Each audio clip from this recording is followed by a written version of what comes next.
You've been told that if nothing is changing fast, then nothing is changing at all, that if your life feels slow, you must be falling behind, that if results don't appear, you must be doing something wrong. But if that were true, why do so many people rush and still feel empty? Why does speed bring exhaustion instead of peace? Why does forcing the next step only create more resistance? The truth is this: what moves slowly is still moving forward. Growth does not need noise, progress does not need proof, and trust does not need certainty. Buddhist teachings remind us that the path unfolds in its own time, that roots grow in darkness, that clarity comes after patience, not before it. Tonight, as you listen, your need to hurry will begin to loosen. Your mind will stop chasing the next moment. Your body will remember how to rest inside the present one. You will understand that even if you feel unsure, even if nothing looks different, even if the path feels quiet, you are still moving forward. This is not about pushing. This is about trusting.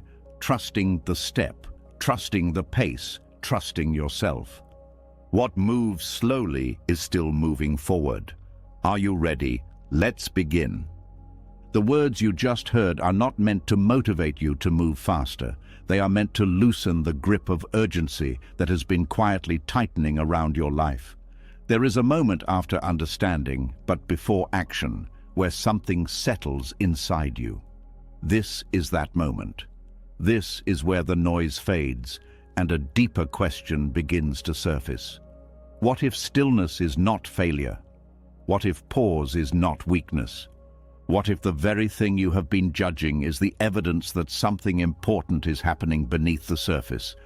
There is a quiet discomfort that comes when nothing seems to move. Not the loud pain of loss or the sharp shock of change, but a dull, persistent pressure. The kind that makes you question yourself late at night. The kind that whispers that you should be further along by now. That pressure is not accidental. It comes from a world that worships speed and mistakes motion for meaning. When movement slows, fear rushes in to fill the space. Fear tells you that stillness means you are stuck. But this fear does not understand how growth truly works. Remaining still is often harder than moving forward or backward. Forward motion carries hope. Backward motion carries familiarity. Stillness carries uncertainty. When you stay where you are without clear results, without applause, without reassurance, your mind has nothing to cling to. It cannot distract itself with progress or comfort itself with nostalgia. It is exposed. And that exposure is what makes stillness feel unbearable. Yet this is precisely why it holds so much power. In Buddhist understanding, effort is not measured by visible change. It is measured by intention and direction. If you are not moving backward, you are already doing something rare. Regression is easy. Old habits wait patiently. Old patterns do not need effort to return. They pull you like gravity. Resisting them requires energy, awareness, and restraint. That resistance may look like nothing from the outside, but internally it is active, alive, and demanding. Holding your ground when it would be easier to collapse is a form of motion that most people never learn to respect. Inertia is usually described as laziness or lack of motivation. But spiritually, inertia often appears at moments of deep transition. When an old identity no longer fits but a new one has not yet formed, movement slows. You cannot rush this space because you do not yet know who you are becoming. Forcing action here often leads to choices rooted in fear rather than truth. Stillness becomes a kind of protection. It keeps you from building your future on unstable ground. There is also a hidden discipline in not reacting. When something inside you wants to escape discomfort by making any move at all, choosing to stay is an act of strength. It trains the mind to tolerate uncertainty without panic. It teaches the nervous system that not everything unresolved is dangerous. Over time, this creates inner stability. A person who can remain steady without constant progress becomes very hard to shake. Many people believe that growth must feel inspiring or productive, but real growth often feels dull, slow, and even pointless while it is happening. Seeds do not announce themselves while they are underground. They do not rush. They do not compare themselves to other seeds. They respond only to conditions.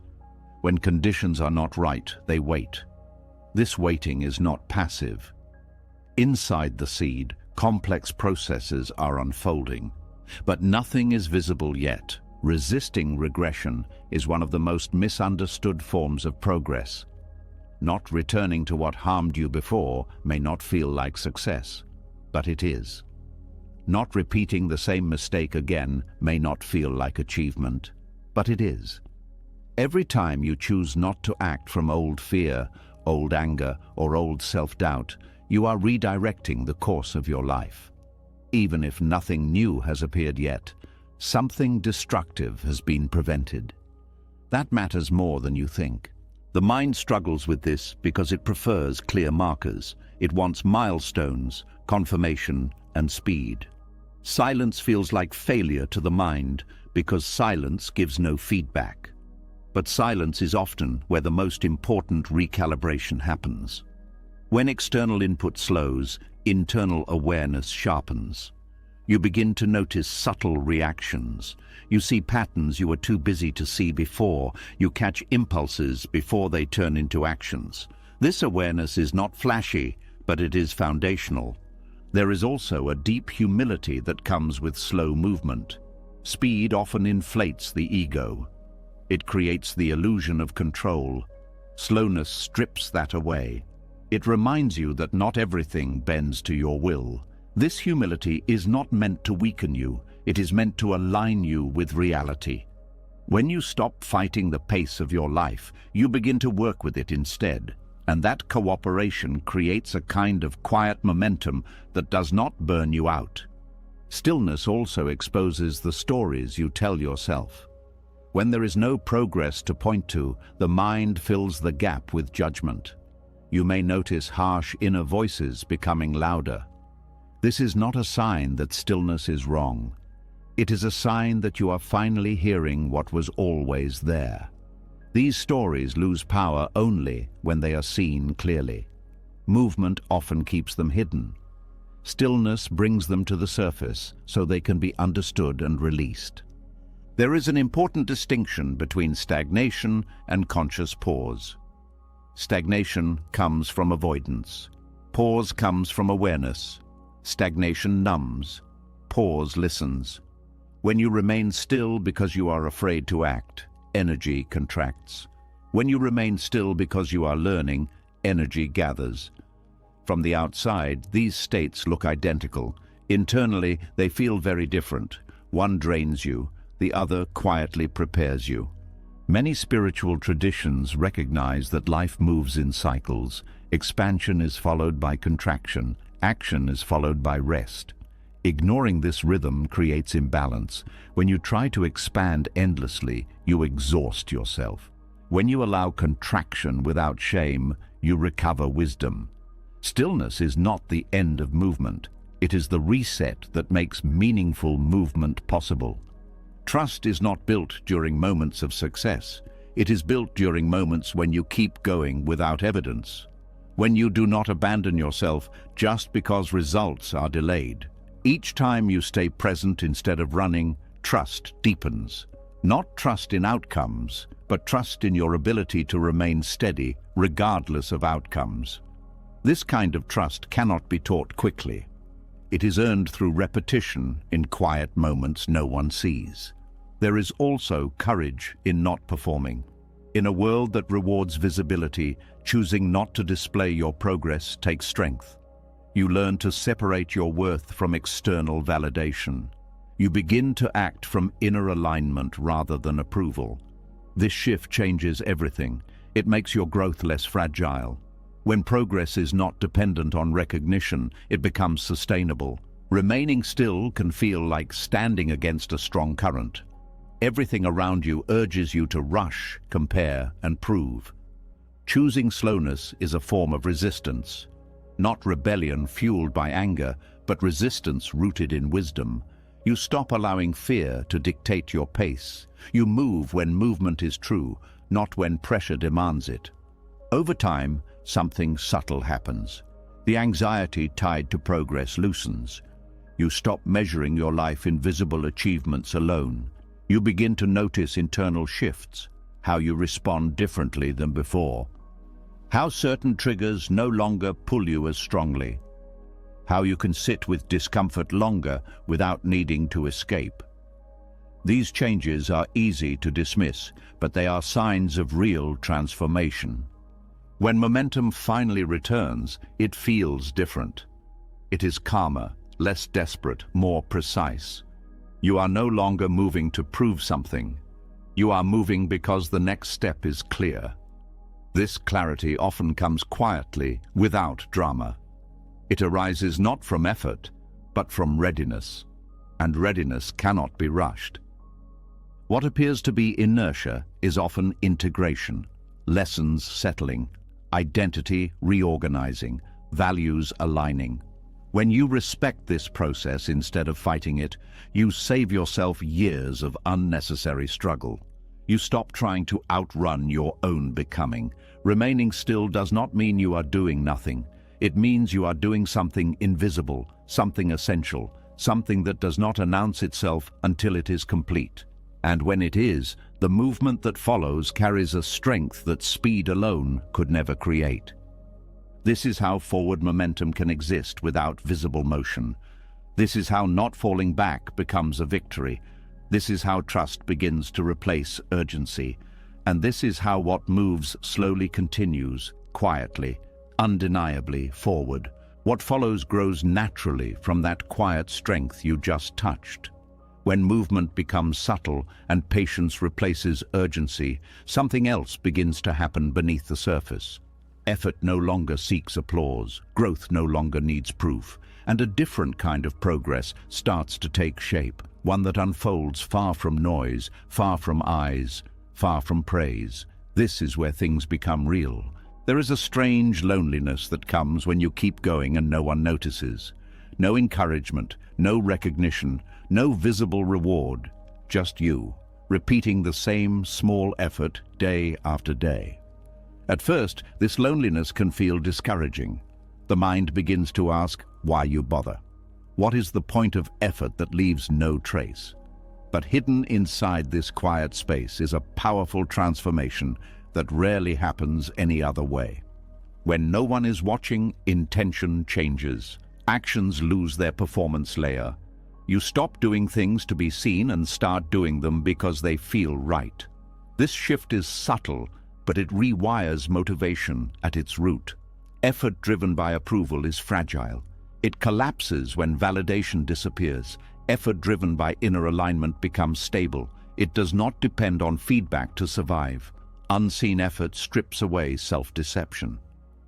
When there is no audience, there is no benefit in pretending. You see clearly how much energy you are truly willing to give. You notice when you cut corners. You notice when resistance appears. This honesty is uncomfortable at first, but it is cleansing. It clears intention of false layers and leaves behind something simpler and stronger. There is also a quiet discipline that forms in private effort. Doing the right thing when no one will know trains integrity at a deep level. Over time, your actions begin to match your values more consistently. You stop negotiating with yourself as much. You stop needing external pressure to behave with care. This alignment builds trust within you. Not confidence based on results, but trust based on character. Many people struggle not because they lack ability, but because their effort depends on being witnessed. When praise disappears, motivation collapses. But when you learn to continue without witnesses, you free yourself from this dependency. You become less reactive to attention and less wounded by neglect. This emotional independence creates resilience that cannot be taken away. There is something else happening during unseen progress. The nervous system relaxes. When you are not trying to impress, there is less tension, less self-monitoring, less fear of failure. This relaxed state allows deeper learning. Mistakes become information instead of threats. Curiosity replaces pressure. Growth becomes more natural. Unseen effort also protects sincerity. When goals are shared too early, they often become distorted by expectation. You start shaping your path to match how others see it. Quiet effort shields your process from this interference. It allows intentions to mature before they are exposed. This protection keeps growth grounded and less vulnerable to ego. In Buddhist teachings, purification does not come from dramatic acts. It comes from repeated right action done without attachment to outcome. When effort is unseen, attachment loosens. You act because it is wholesome, not because it will be rewarded. This creates clarity of mind. Actions stop carrying hidden demands. They become lighter. Over time, something unexpected happens. You begin to trust yourself more, not because you succeeded publicly, but because you showed up privately. You know what you are capable of, even when no one is watching. This self-trust is quiet but unshakable. It does not need reassurance. It does not crumble under doubt. There is a deep peace that comes from knowing you are living in alignment, even if no one knows it. This peace does not depend on circumstances. It comes from coherence between inner values and outer behavior. When those two match, the mind settles. Inner conflict reduces. Energy stops leaking through contradiction. Unseen effort also teaches patience in a new way. When progress is invisible, you cannot rush toward a finish line. You learn to focus on the process itself. Attention shifts from outcome to presence. This presence sharpens awareness. You notice subtleties you would miss if you were chasing results. Life slows down just enough for depth to appear. There is also humility in working without witnesses. You stop assuming that effort entitles you to recognition. You accept that much of life unfolds quietly. This humility softens the ego. It makes learning easier. It allows correction without shame. When pride loosens, wisdom has more room to enter. Another transformation happens in how you relate to time. Without external markers of success, time stops being measured by achievement alone. Days are no longer wasted just because nothing visible happened. You begin to sense value in consistency, in showing up, in not abandoning the path. This changes how you experience your life. Unseen progress also changes how you relate to others. When you are no longer chasing recognition, comparison loses power. You are less threatened by other people's success, less envious, less defensive. You can appreciate others without feeling diminished. This emotional maturity creates healthier relationships. There is a quiet courage required to continue when doubt has no immediate answer. No applause means doubt speaks louder. Questions become sharper. This is where inner trust is forged. Each time you continue anyway, trust strengthens. Not blind trust, but earned trust. Trust that you can stay with uncertainty without falling apart. Over time, you may notice that motivation shifts from excitement to commitment. Excitement rises and falls. Commitment remains. This is not dull. It is stable. It allows long-term growth. Many meaningful changes in life require this kind of steady presence. Without it, progress fragments. Unseen effort also deepens compassion. When you struggle quietly, you become more understanding of others who do the same. You stop assuming that lack of visible success means lack of effort. This softens judgment. It expands empathy. You recognize that everyone carries invisible labor. There is also a subtle joy in private consistency, not the loud joy of celebration, but a calm satisfaction, a sense of rightness. You may not feel accomplished, but you feel grounded. This groundedness becomes a refuge. It steadies you during chaos. It anchors you when things fall apart. When results eventually appear, they feel different, less intoxicating, less defining. You are not dependent on them for identity. Success becomes something you experience, not something you cling to. And if results never appear in the way you expected, you are still intact. Your worth was never tied to visibility. Unseen effort teaches you to value what lasts. Attention fades, trends change, praise disappears, but inner alignment remains. The habits you build in silence shape your future more than any public milestone. This understanding brings relief. You no longer feel pressured to perform your becoming. As this way of moving settles in, trust becomes quieter but stronger. You trust the path without needing constant confirmation. You trust yourself without needing proof. This trust does not eliminate doubt. It holds doubt without being ruled by it. That is its strength. This kind of progress cannot be rushed or displayed. It matures slowly, deepening roots before growing branches. It prepares you for responsibility without inflating ego. It gives you stability before expansion. When life eventually asks more of you, you will not be scrambling to become ready. You already are. What grows without witnesses grows with integrity. What is built in silence stands longer. And what is practiced when no one is watching becomes who you are when everything is. What grows in silence prepares you for something few people talk about. After patience, after unseen effort, there comes a moment that feels heavier than all the rest.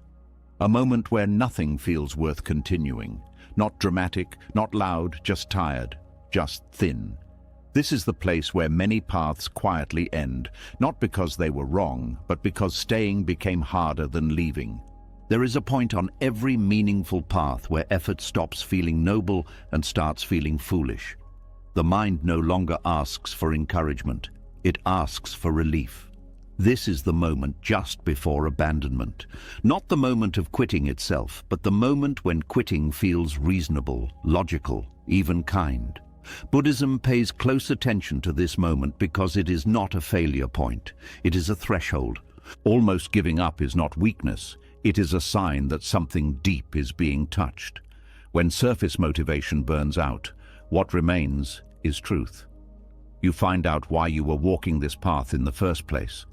If your reason was ego, praise, or reward, the path ends here. If your reason was alignment, meaning, or inner clarity, the path changes shape but continues. In Buddhist teaching, staying does not mean forcing yourself to endure suffering blindly. It means not abandoning awareness. When the urge to quit arises, it is not pushed away or obeyed immediately. It is observed. That observation alone creates space. In that space, you are no longer just reacting. You are practicing wisdom. The mind is skilled at disguising fear as logic. At the edge of endurance, it produces convincing arguments. It says this is pointless. It says nothing will change. It says you have already given enough. These thoughts feel calm and reasonable because they are tired thoughts. Buddhism does not argue with them. It watches them. And in watching, their authority weakens. There is something sacred about staying when hope is low. Not dramatic hope, but the simple willingness to remain present. This kind of staying strips effort down to its essence. You are no longer chasing improvement. You are simply refusing to turn away. That refusal is not stubbornness. It is devotion to awareness itself. Many people believe transformation comes from breakthroughs. Buddhism points to something quieter. Transformation often happens in the moment you decide not to escape discomfort. When you stay with confusion without demanding clarity, when you stay with effort without demanding results. This staying reshapes the mind more deeply than success ever could. Success reinforces identity. Staying dissolves it. When you succeed, the self grows stronger. When you stay through difficulty without reward, the self loosens. This loosening is essential for wisdom. A rigid self cannot see clearly. A softened self can. The moment before giving up is also the moment when attachment becomes visible. Attachment to outcome, attachment to progress, attachment to being someone who is improving. When these attachments are threatened, suffering spikes. Buddhism teaches that suffering does not mean you are on the wrong path. It often means you are seeing attachment clearly for the first time. Staying does not guarantee external change. That is not its promise. Its promise is internal freedom. When you stay without guarantees, you learn that you can survive uncertainty. That realization changes your relationship with fear. Fear loses its power to command immediate action. There is also compassion hidden in staying. When you experience the urge to abandon something you once cared about, you understand others more deeply. You stop judging people for quitting. You see how heavy it can feel. This compassion softens your view of the world. It makes you less rigid, less harsh, more human. Buddhism speaks often of the middle way. Almost giving up is where extremes reveal themselves. Force says, push harder no matter what. Escape says, leave now to end discomfort. Staying without force or escape is the middle. It requires sensitivity, listening, adjusting without abandoning. This kind of staying is not passive. It is attentive. You may change how you practice, you may rest, you may simplify, but you do not sever your relationship with the path itself. You remain in conversation with it. This ongoing relationship is what allows growth to continue even when form changes. There is a subtle confidence that forms when you stay through difficulty. Not confidence in outcome, but confidence in your capacity to remain present. This confidence does not announce itself.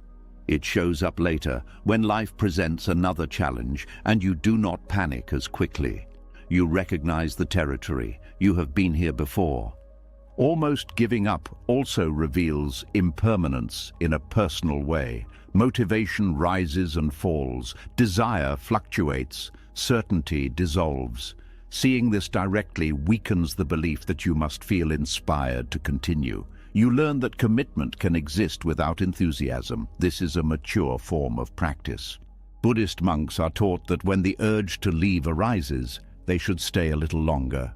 Not forever, just long enough to understand the urge.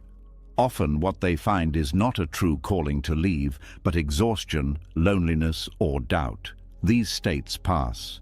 Decisions made from them often do not age well. Staying through this moment teaches discernment. You learn the difference between wisdom and avoidance. Sometimes leaving is right, but leaving from clarity feels different than leaving from fatigue. Staying long enough allows that difference to become clear. There is also humility in staying. You stop assuming you know how things should unfold. You accept that growth does not follow your preferred timeline. This humility opens you to learning that success would have closed off. When you are no longer trying to win, you can listen.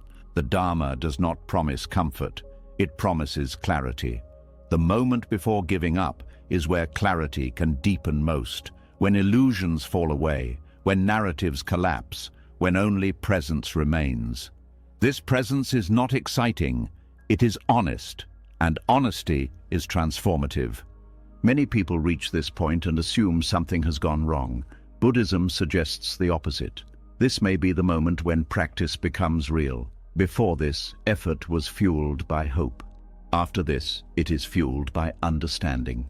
Staying also changes your relationship with failure. You realize that quitting is not the only failure. Abandoning awareness is. As long as awareness remains, the path continues, regardless of form. This realization removes much of the fear around getting things wrong. Over time, staying builds quiet resilience, not the loud kind that boasts endurance, but the steady kind that does not break easily. This resilience is flexible. It bends without collapsing. It allows you to adapt without losing yourself. There is a deep dignity in staying, not because it looks strong, but because it is honest. You are not pretending to be inspired. You are not chasing a future version of yourself. You are meeting reality as it is and choosing not to turn away. When people speak of transformation, they often point to moments of victory. Buddhism points to moments of endurance with awareness. Staying when you almost give up reshapes the mind in ways success cannot. Success confirms who you think you are. Staying reveals who you actually are beneath effort. Eventually, the intensity of almost giving up passes, not always quickly, but it passes. What remains is a deeper trust. Not trust that things will work out, but trust that you can remain present even if they do not. This trust is freedom. From this place, the path continues, not because you forced yourself, but because something inside you clarified. You stayed long enough for illusion to burn out. You stayed long enough for truth to surface quietly. And that quiet truth carries you forward, not with excitement, but with depth. What happens after you choose to stay is not what most people expect. There is no sudden reward, no clear sign that tells you that you made the right choice. Instead, life often slows down even more. The path becomes quieter. Progress becomes harder to explain. And this is where a new misunderstanding appears. The mind starts to believe that slowness means delay. Buddhism offers a different view. It teaches that slow growth is not an obstacle to wisdom. It is the way wisdom is protected. When something grows too fast, it becomes fragile. It has not learned how to hold its own weight. In human development, this fragility shows up as ego. When insight, success, or clarity arrives before humility has formed, pride fills the gap. The person begins to identify with the growth instead of being shaped by it. Slow growth prevents this by stretching development across time, forcing the mind to mature alongside understanding. Gradual unfolding keeps wisdom from becoming a performance. When change happens slowly, there is no dramatic moment to cling to, no story to tell, no identity to build around being advanced. This protects you from spiritual pride, which is one of the most subtle traps on any inner path. Pride does not always look loud. Sometimes it hides behind certainty, behind advice-giving, behind the quiet belief that you now see more clearly than others. Slow growth also keeps understanding embodied. Fast insight often stays intellectual. It sounds right, but it has not yet been tested by life. When growth is gradual, each small realization must live with you through ordinary days, through irritation, through boredom, through disappointment. This daily friction grounds wisdom. It stops it from floating above reality. There is also a protective patience built through slowness. You learn to hold insight without rushing to act on it. You learn to let understanding settle before it speaks. This restraint is not hesitation, it is discernment. Many mistakes are made not because insight is wrong, but because it is expressed before it is ready. Buddhist teachings emphasize right timing as much as right understanding. A truth revealed too early can cause harm, to yourself or to others. Slow growth ensures that wisdom ripens at the same pace as compassion. Without compassion, insight becomes sharp and cutting. With compassion, it becomes healing. Another protection offered by slowness is the reduction of attachment to identity. When growth takes time, you cannot easily point to a moment where you became someone new. The self remains fluid.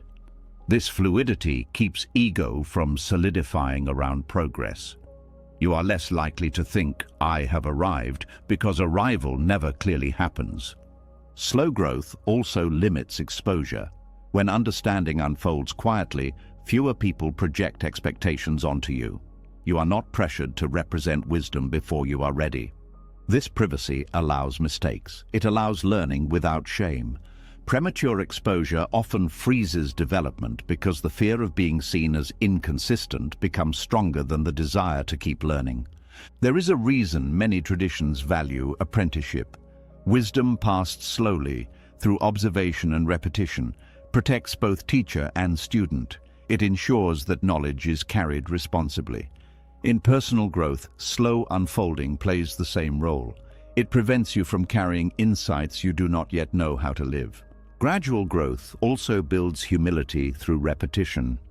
When progress is slow, you are reminded often of your limits. You encounter the same struggles again and again. This repetition humbles the mind. It keeps you from believing that one insight has solved everything. You learn that understanding deepens through return, not conquest. Slowness also gives space for integration.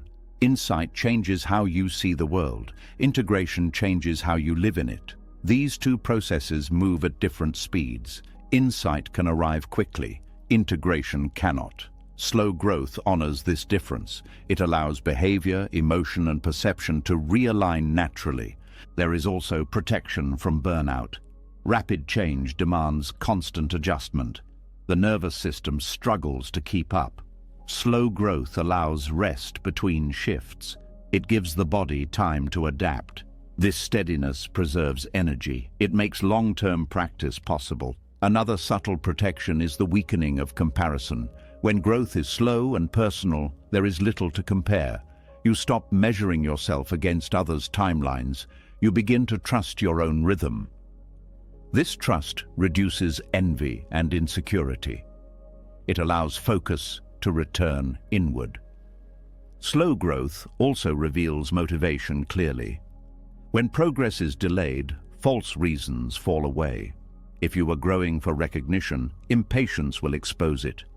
If you are growing for escape, frustration will reveal it. What remains is a simpler intention, one that can endure. There is also a deep safety in being underestimated. When growth is quiet, you are not burdened by expectations. You are free to experiment, to fail, to change your mind. This freedom is rare and precious. It allows authenticity to survive. Buddhism does not see wisdom as something to display.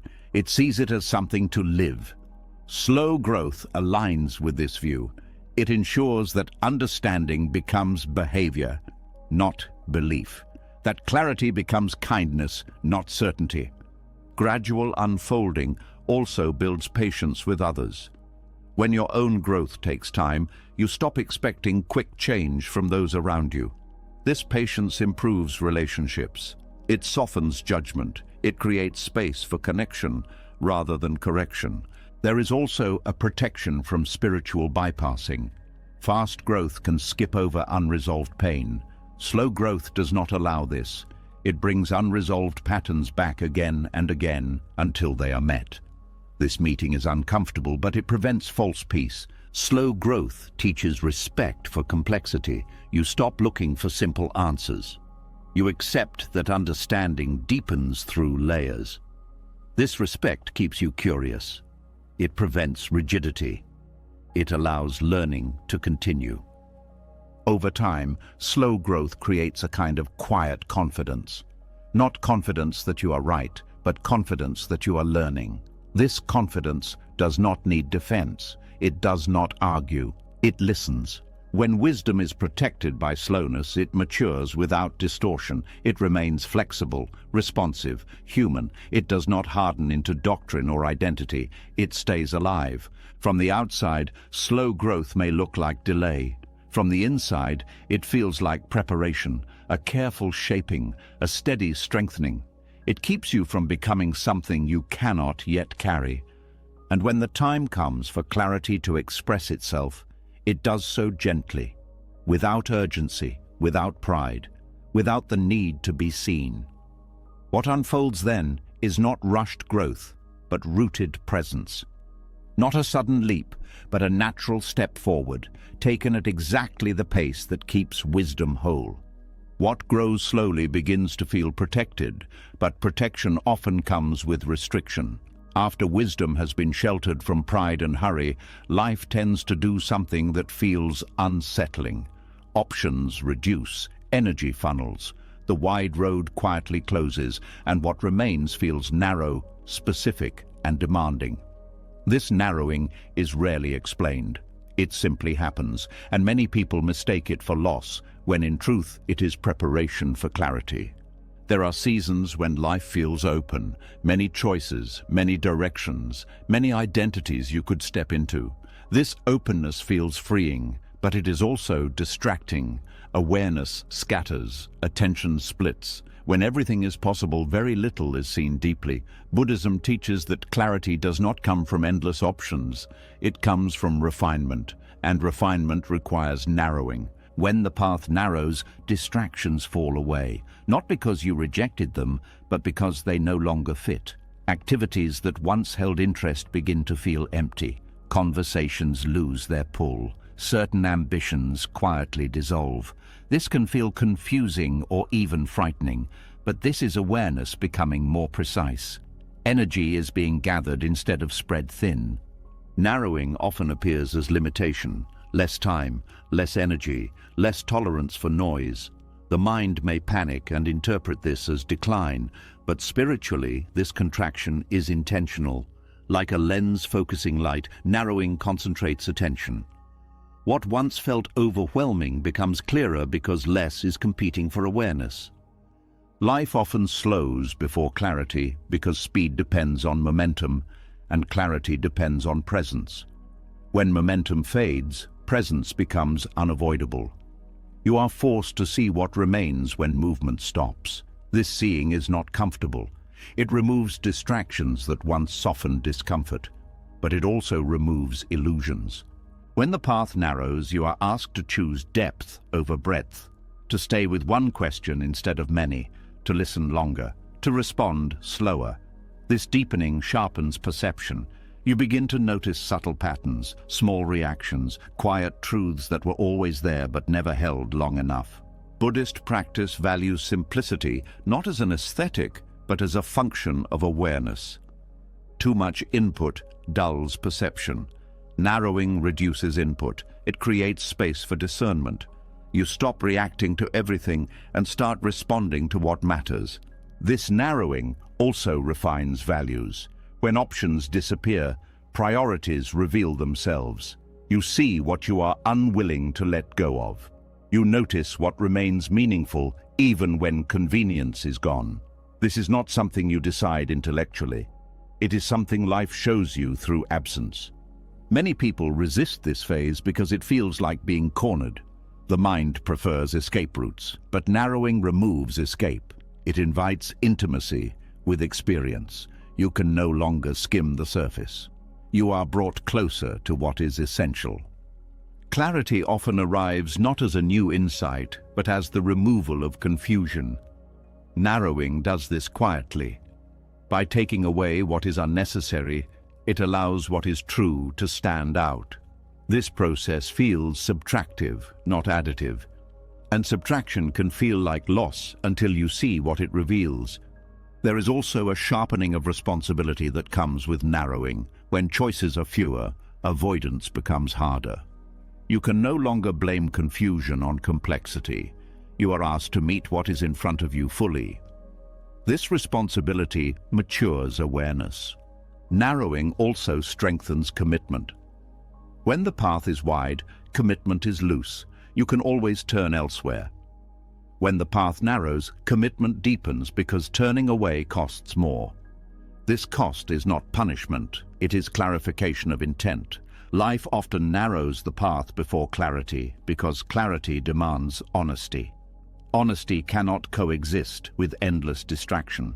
When distractions fall away, self-deception becomes visible. You see what you have been avoiding. This seeing is uncomfortable, but it is cleansing. In Buddhism, renunciation is often misunderstood as rejection. In truth, it is refinement of attention.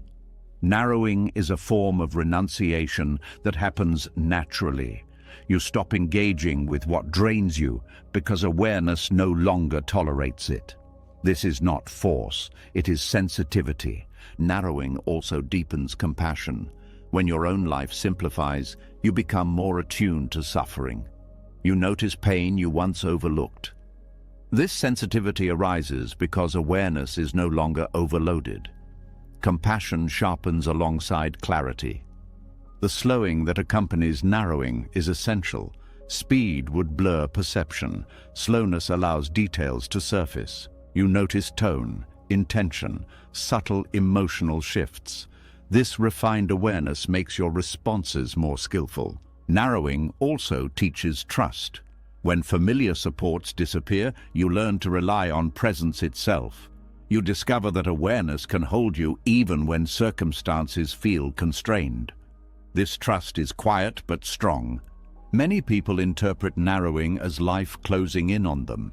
Buddhism suggests it is life guiding attention inward. The outer world becomes simpler so the inner world can be seen clearly. This inward turn is not withdrawal, it is alignment. Clarity that emerges from narrowing is different from clarity achieved through analysis. It is embodied, felt. You do not argue for it, you recognize it. It carries a sense of inevitability, not urgency, but rightness. Narrowing also reveals what you are ready for.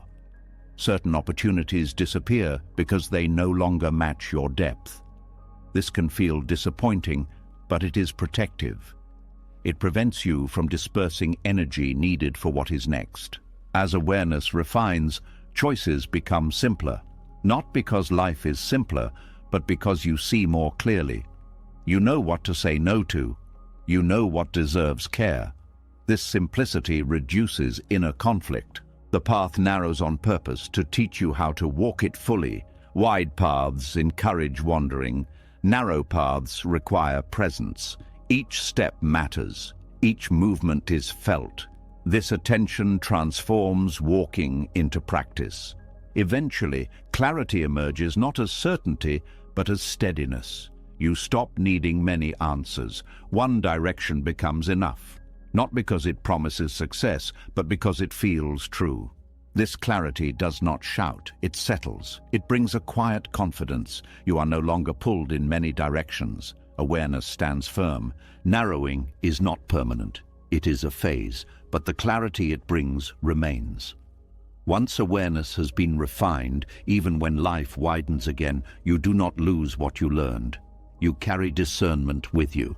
What felt like restriction reveals itself as guidance. What felt like slowing reveals itself as focusing, and what felt like loss reveals itself as preparation.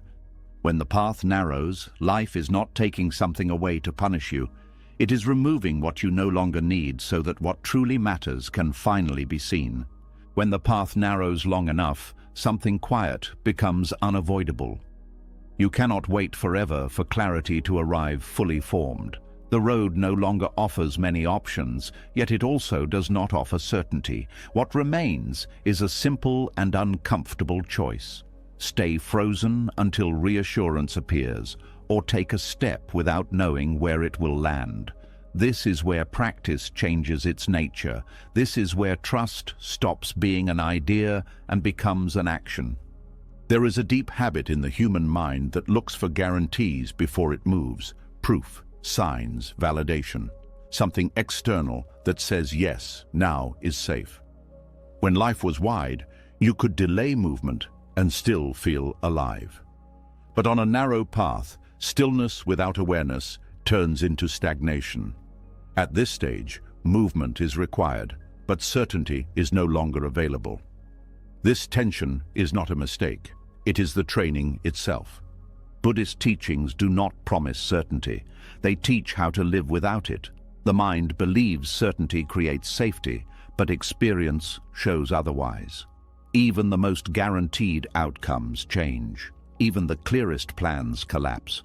Waiting for reassurance often means waiting forever.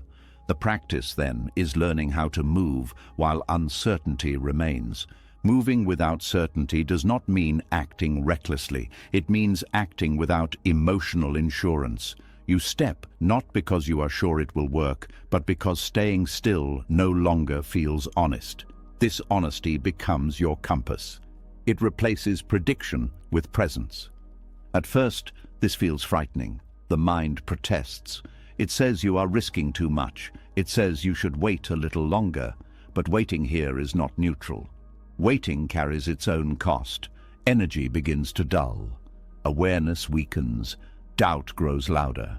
Buddhism recognizes that clinging to certainty can become another form of attachment. Trusting the step itself means shifting attention from outcome to intention. You stop asking where this will lead and start asking whether this step is aligned. Alignment becomes more important than success. This changes how decisions are made. You act from clarity in the present, not from fantasy about the future. This kind of movement is slow by necessity. Each step is felt. You cannot rush because there is no script to follow. This slowness sharpens awareness. You notice hesitation. You notice impulse. You notice fear trying to disguise itself as logic. Each step becomes a moment of practice. Moving without certainty also humbles the ego. The ego likes to know. It likes to appear confident. Acting without guarantees exposes vulnerability.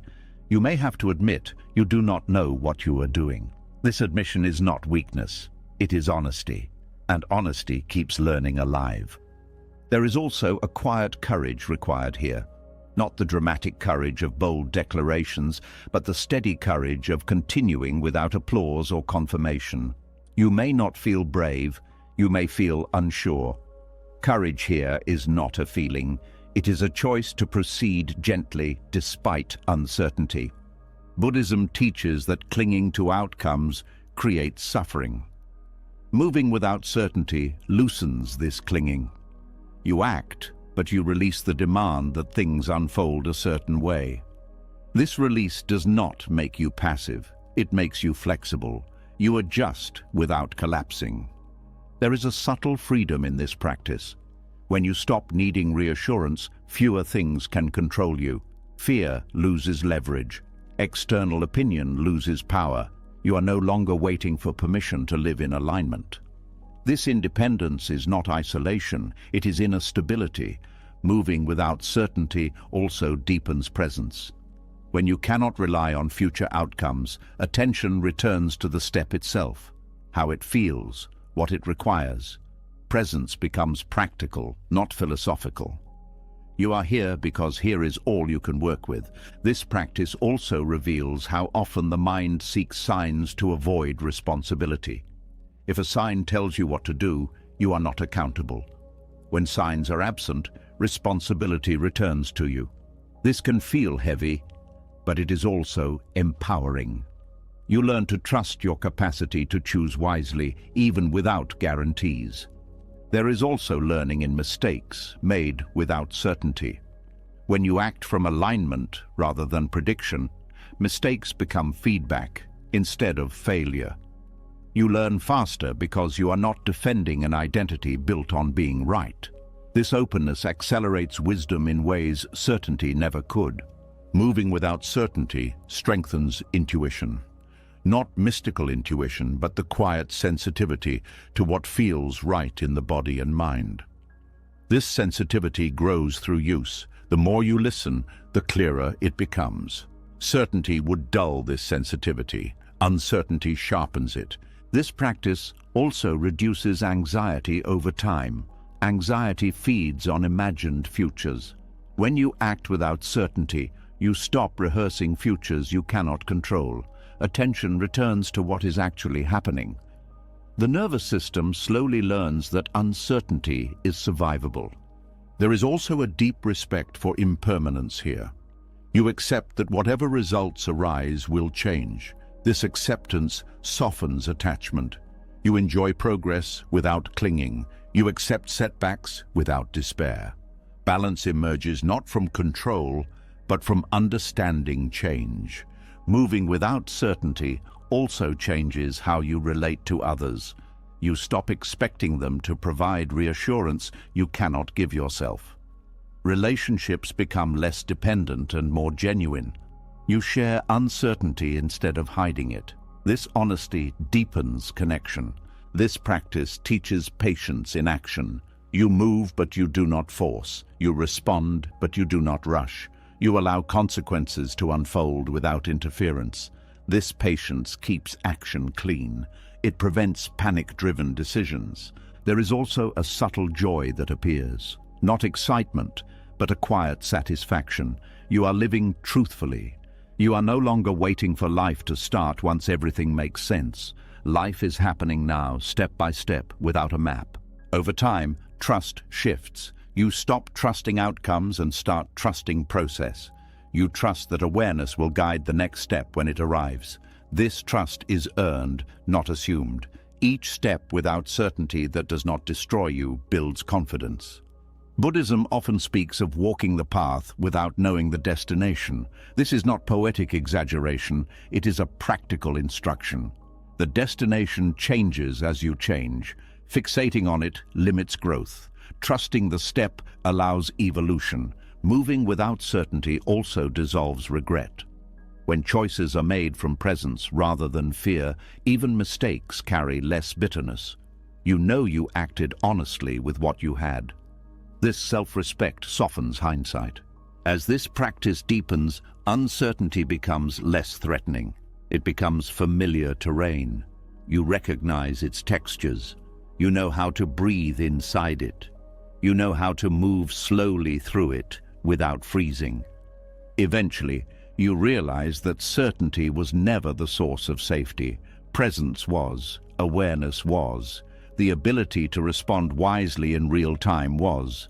This realization changes how you live. The step itself becomes enough, not because it guarantees success, but because it expresses truth in motion. And when truth moves, even without certainty, it carries its own quiet direction. From here, the path continues not with confidence in outcomes, but with confidence in awareness.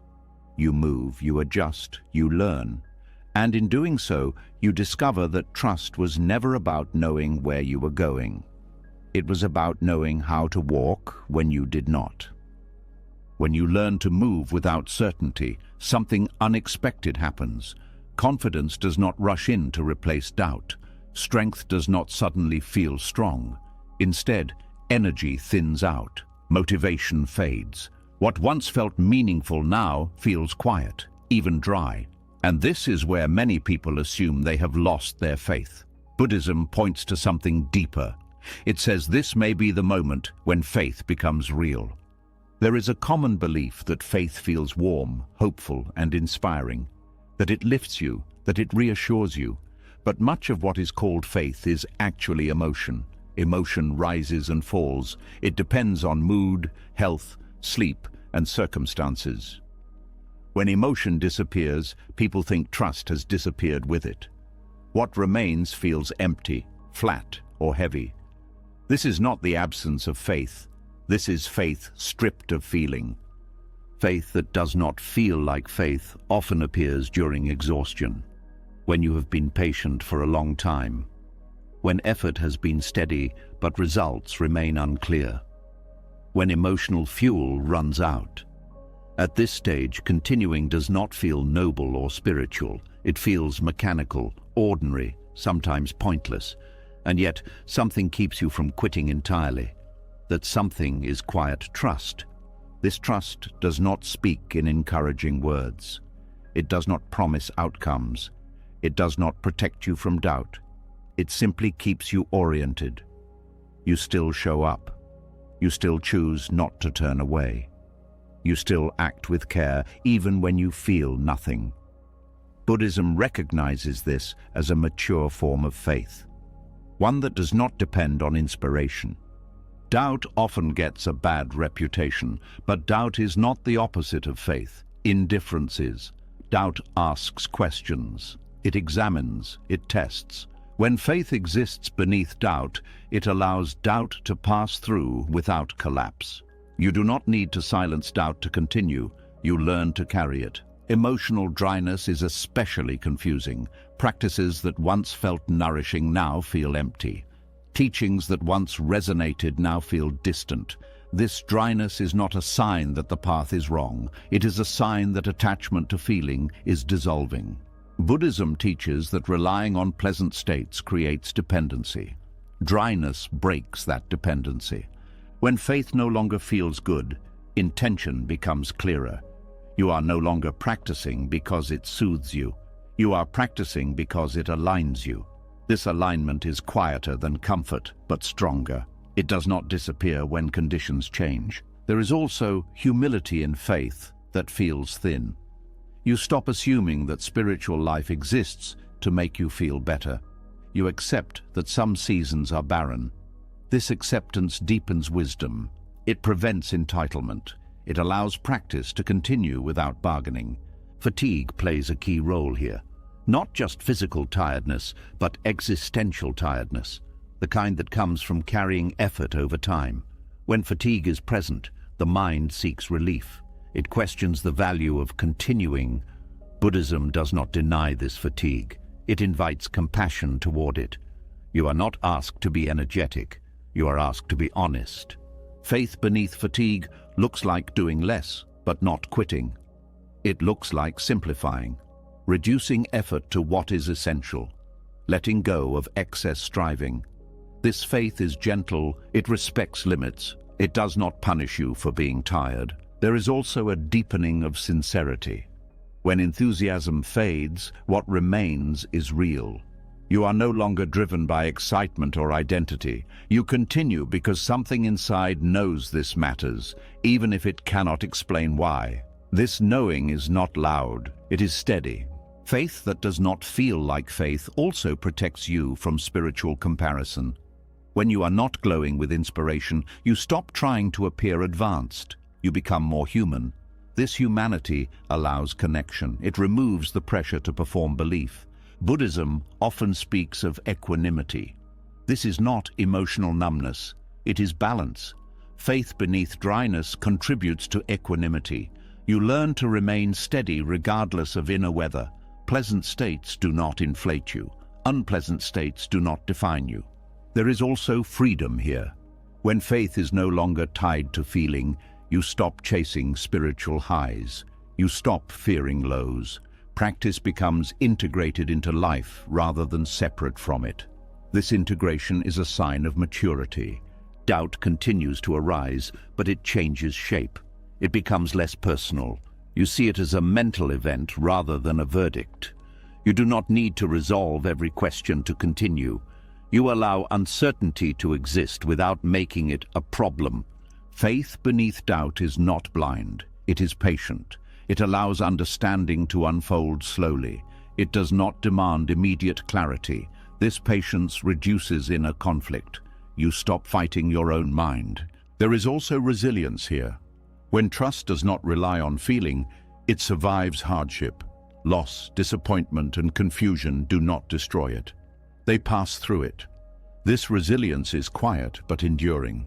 Emotional dryness also teaches compassion toward others. When you experience spiritual emptiness, you recognize it in others. You stop judging those who feel distant from meaning. This compassion expands awareness beyond self. Faith beneath fatigue also changes how you relate to effort. You stop overexerting. You learn to pace yourself. This pacing allows long-term continuity. Many people burn out because they confuse intensity with devotion. Quiet faith knows the difference. There is a subtle dignity in continuing without inspiration. You are not trying to prove anything. You are honoring a commitment to awareness. This dignity strengthens self-respect. Over time, dryness passes, not suddenly, gradually. And when warmth returns, it feels different, less intoxicating, more grounded. You appreciate it without clinging. You know it will pass again. This knowing keeps balance. Faith that does not feel like faith also teaches trust in process. You learn that meaning is not always felt. Sometimes it is lived first and felt later. This reverses the usual order. You act before you feel certain. You feel aligned before you feel inspired. This kind of faith is invisible. Others may not recognize it. Even you may doubt it exists. But it shows itself through consistency, through restraint, through kindness that persists without reward. Buddhism does not ask you to feel faithful. It asks you to remain aware. Awareness continues regardless of emotion. When awareness continues, faith is present, even if it feels absent. As you move through this phase, something settles. You stop asking whether you believe enough. You stop measuring devotion by emotion. You simply continue, and in that continuation, trust deepens without announcing itself. Faith beneath doubt, fatigue, and dryness is not dramatic. It is ordinary. And because it is ordinary, it lasts. It becomes part of how you live rather than something you feel. From here, trust no longer needs to prove itself. It does not need to be named. It functions quietly, guiding you through days that feel empty and days that feel full, without clinging to either. And this quiet trust carries you forward, not by lifting you, but by holding you steady when nothing else does. When faith no longer feels warm and trust continues quietly, the mind does not relax. It looks for proof, it looks for movement, and when it finds silence instead, it begins to worry. This is where another misunderstanding takes hold. The mind starts to believe that nothing happening means something has gone wrong. Silence becomes suspicious, stillness feels like failure, and without noticing, worth becomes tied to noise. The mind is trained by repetition. From early on, it learns that activity is praised and quiet is questioned. Effort is celebrated when it is visible. Progress is validated when it is measurable. Over time, this conditioning becomes automatic. When the mind does not hear its own noise, it assumes it has stopped working. When there is no inner commentary, it assumes something is missing. Mental noise creates a sense of movement even when nothing meaningful is happening. Thoughts jump, plans form, worries cycle. This activity feels productive because it feels busy. Silence, by contrast, offers no such reassurance. It feels empty. And emptiness scares a mind that equates fullness with value. Speed becomes the mind's shortcut to worth. Fast decisions feel confident, quick reactions feel intelligent, immediate answers feel competent. Silence interrupts this pattern. It removes the illusion of control. Without constant thought, the mind does not know how to measure itself. So it reaches for familiar conclusions. It tells you that you are stuck, that you are falling behind, that you should be doing more. This illusion is reinforced by culture. Everything around you rewards speed, faster responses, faster growth, faster results. Quiet processes are invisible. Silence has no metrics. So the mind borrows the world's values and applies them inward. If there is no visible movement inside, it assumes there is no value. But silence is not the absence of activity. It is the absence of interference. When mental noise quiets, deeper processes become possible. Attention sharpens, sensitivity increases, awareness settles. These shifts do not announce themselves. They are subtle, and because they are subtle, the mind often overlooks them. The mind mistakes silence for failure because silence does not feed identity. Identity is built from stories. Stories require words. Silence interrupts storytelling. Without a narrative, the self feels undefined, and undefined feels unsafe to a mind that relies on labels to feel real. There is also a fear of being left behind. When silence slows you down, comparison becomes uncomfortable. Others appear to be moving, achieving, speaking, posting, producing. Silence creates the impression that you are out of sync. The mind interprets this as danger. It urges you to rejoin the noise, to prove relevance. Buddhism recognizes this pattern as attachment to becoming. The mind wants to become something, to improve, to advance. Silence pauses this project.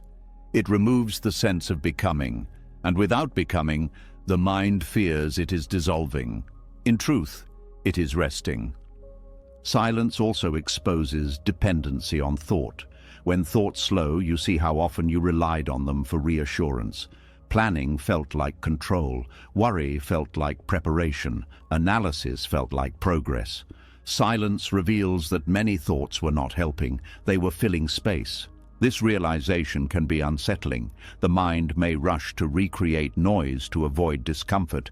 It may invent problems, revisit old concerns, generate urgency, all to avoid the vulnerability of quiet. Unlearning the illusion that silence equals failure requires patience. You cannot convince the mind with logic alone. It must experience safety in silence. It must learn through repetition that nothing bad happens when thoughts slow. This learning begins by noticing how silence feels in the body. Often silence brings a subtle relaxation. Muscles soften, breathing deepens. This physical response is evidence that silence is not harmful. The body recognizes rest before the mind does. Silence also allows perception to widen. When the mind is noisy, attention narrows to thoughts. When noise fades, senses awaken, sounds become clearer, light feels softer, Small details stand out. This sensory clarity is a form of intelligence the mind often ignores. The mind mistakes silence for failure because it does not know how to measure presence. Presence has no scoreboard. It does not accumulate points. It does not move toward completion. It simply exists, and because it does not aim, it feels useless to a goal-driven mind. But presence changes how you respond. When presence is strong, reactions slow. You pause before speaking. You listen more fully. You notice subtle shifts in others. These changes may not feel productive, but they transform relationships and decisions. Silence also weakens compulsive thinking. Without constant stimulation, patterns lose momentum. Thoughts arise and pass without being chased. This freedom can feel unfamiliar. The mind may interpret unfamiliar as wrong, but unfamiliar is often the doorway to growth. There is also grief hidden here. Silence removes distractions that once kept pain at bay. Old emotions may surface. Unresolved feelings may appear. The mind may conclude that silence caused these feelings. In reality, silence allowed them to be seen.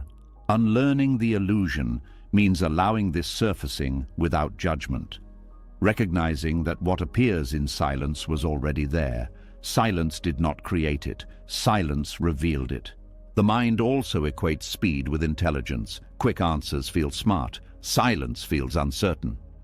But wisdom often requires pause. It requires time for complexity to settle. Silence allows this settling. It prevents premature conclusions. When silence becomes familiar, a shift occurs. You stop needing to fill every gap. Conversations deepen. Listening improves. You notice that not everything requires response. This restraint refines communication. The illusion of silence as failure also dissolves when you notice its effects over time. You become less reactive, less drained, more grounded. These changes are cumulative. They do not appear all at once, but they are unmistakable. Silence also teaches patience with not knowing. You stop demanding immediate understanding. You allow questions to remain open. This openness invites insight that force would block. The mind fears silence because it cannot predict it. Silence does not follow linear rules. It unfolds organically. This unpredictability threatens control, but letting go of control reveals adaptability.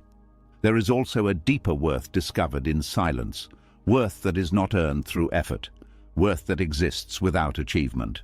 This worth is unsettling at first because it contradicts conditioning, but once felt, it becomes grounding. Unlearning the illusion requires repeated exposure, sitting with silence, walking in silence, allowing pauses. Each time the mind protests less, it learns that silence does not erase you, it clarifies you.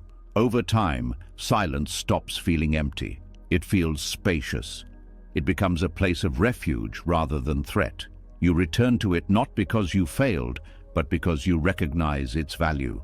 The mind still tries to equate speed with worth. That habit does not disappear overnight, but awareness loosens its grip. You see the pattern without obeying it. This seeing is freedom. Silence then becomes a teacher.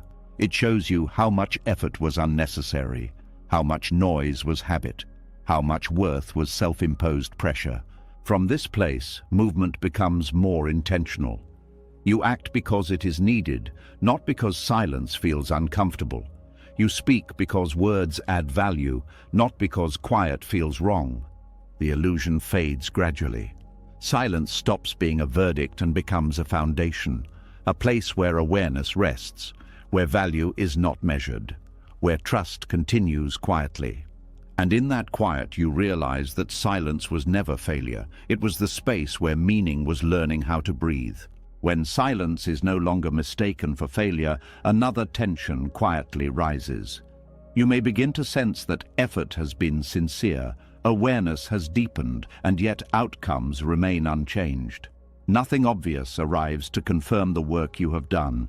This is where impatience turns subtle. Not loud frustration, but a quiet question that lingers. When will this show results? Buddhism meets this question with a teaching that unsettles the modern mind. Karma ripens in its own time, not yours. There is a deep human habit of tying effort to schedule. You do something good and expect something good back soon. You practice patience and expect peace to arrive on cue. You change behavior and expect life to respond accordingly. This expectation feels reasonable, but it is not how causes unfold. Karmic ripening does not follow clocks, calendars, or emotional readiness. It follows conditions. Karma in Buddhism is not fate. It is not reward or punishment. It is cause and effect unfolding through layers of influence. Each action plants a seed, but seeds do not sprout the moment they are planted. They wait for soil, water, temperature, and time. Many of these conditions are outside your control. The mind struggles with this lack of authority. It wants timelines. Karma does not offer them. When results do not appear, the mind often assumes effort was wasted. This assumption creates unnecessary suffering. Buddhism teaches that unseen ripening is still ripening. Just because effects are delayed does not mean causes are inactive. Much of karma works invisibly, adjusting internal conditions before external ones change. Human timelines are shaped by desire. We want relief now. We want clarity now. We want confirmation now. But desire itself becomes an obstacle when it demands immediacy. It narrows perception. It blinds you to subtle shifts. It makes you overlook small changes because they are not dramatic enough. Karmic ripening often begins internally, a softer reaction, a slower impulse, a different choice made quietly. These changes may not alter circumstances immediately, but they alter trajectory. Over time, trajectories matter more than moments. There is also the accumulation of old causes. Present experience is shaped by countless past actions, many forgotten. Expecting new effort to override all previous conditions instantly is unrealistic. Buddhism encourages patience not as resignation, but as realism. Surrender plays a crucial role here. Not surrender as giving up, but surrender as releasing the demand to control timing. When you surrender timelines, tension loosens. You stop gripping the future. Energy returns to the present. Peace begins to replace strain. Surrender also restores trust in process. You recognize that effort has value even when outcomes are delayed. This trust prevents burnout. It allows continuity. You continue practicing not because you expect reward soon, but because alignment matters now. There is grief hidden in delayed ripening, grief for time invested without visible return, grief for hopes postponed. Buddhism does not dismiss this grief. It invites you to hold it gently, to feel disappointment without turning it into self-blame. Delayed results often test sincerity. When reward is postponed, motivation reveals itself. Are you acting for outcome or for integrity? This question becomes unavoidable. Surrender clarifies intention by removing payoff. Karmic ripening off schedule also teaches humility. You are reminded that life is larger than personal will. This humility softens resistance. It allows cooperation with reality rather than constant negotiation. There is also protection in delay. Immediate results can inflate ego. Delayed results allow wisdom to mature before success arrives. This prevents misuse of outcome. It ensures readiness. Surrender does not mean passivity. You still act, you still care, but you stop demanding control over when effects appear. This shift reduces anxiety. Anxiety thrives on anticipation. Surrender releases anticipation. There is also freedom from comparison. When timelines dissolve, you stop measuring progress against others. Everyone's karmic conditions differ. Comparison loses meaning. Delayed ripening teaches patience with complexity. Life rarely responds to single actions. Patterns unfold through networks of causes. Understanding this reduces frustration. You stop expecting linear outcomes from non-linear systems. Surrender also deepens compassion. When you see how long change takes, you judge others less harshly. You recognize that effort may be happening beneath the surface. This compassion extends inward as well. Karmic delay invites presence. When future payoff is uncertain, attention returns to what can be done now. This presence reduces suffering created by expectation. There is also resilience built here. When peace does not depend on immediate results, it becomes more stable. You learn to endure uncertainty without collapsing. Surrender restores peace because it removes the struggle against time. Time is not an enemy, it is a condition. Fighting it drains energy, accepting it frees energy. Delayed results often carry deeper lessons. You may be learning restraint, humility, or endurance rather than success. These lessons are harder to measure but more transformative. Surrender also teaches trust in unseen processes. Just as silence revealed hidden activity, delay reveals hidden maturation. You learn to respect what you cannot see. There is also relief in letting go of deadlines for becoming. You stop pressuring yourself to arrive. You allow yourself to be in process.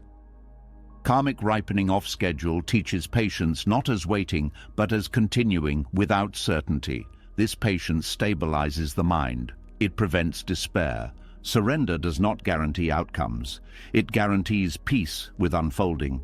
This peace is not complacency, it is grounded acceptance. Over time, you may notice that results appear unexpectedly, not when demanded, but when conditions align. This unpredictability reinforces humility and trust. Delayed ripening also teaches impermanence. Results, when they come, do not last forever. Knowing this prevents attachment. You appreciate without clinging. Surrender restores peace by shifting focus from outcome to alignment. You measure life by integrity rather than achievement. This measurement is kinder. There is also a quiet dignity in continuing without visible reward. You are no longer negotiating with life. You are participating. Karmic timing cannot be forced, but it can be trusted. Trust grows through experience. Each time delayed effort does not destroy you, trust strengthens. Eventually, impatience softens. You stop asking when and start asking how to remain present. This shift transforms waiting into living. Karmic ripening off schedule teaches you to walk with time rather than race it. When you do, peace is no longer postponed. It arrives now in the willingness to allow life to unfold without resistance. And in that allowance, effort becomes lighter, trust deepens, and the path continues without the burden of expectation. When you stop arguing with time and allow life to unfold without forcing it, something very plain remains. No excitement, no clear payoff, just the same day arriving again. The same choice waiting to be made again. This is where many people quietly drift away, not because they lost faith, but because repetition feels invisible. And yet, this is where one of the deepest forms of courage begins to show itself. There is a special discomfort in doing the right thing over and over with no change in scenery. The mind likes novelty. It likes progress that can be pointed to. Repetition offers neither. It offers sameness, familiar effort, predictable routine, and because nothing dramatic happens, the mind assumes nothing important is happening at all.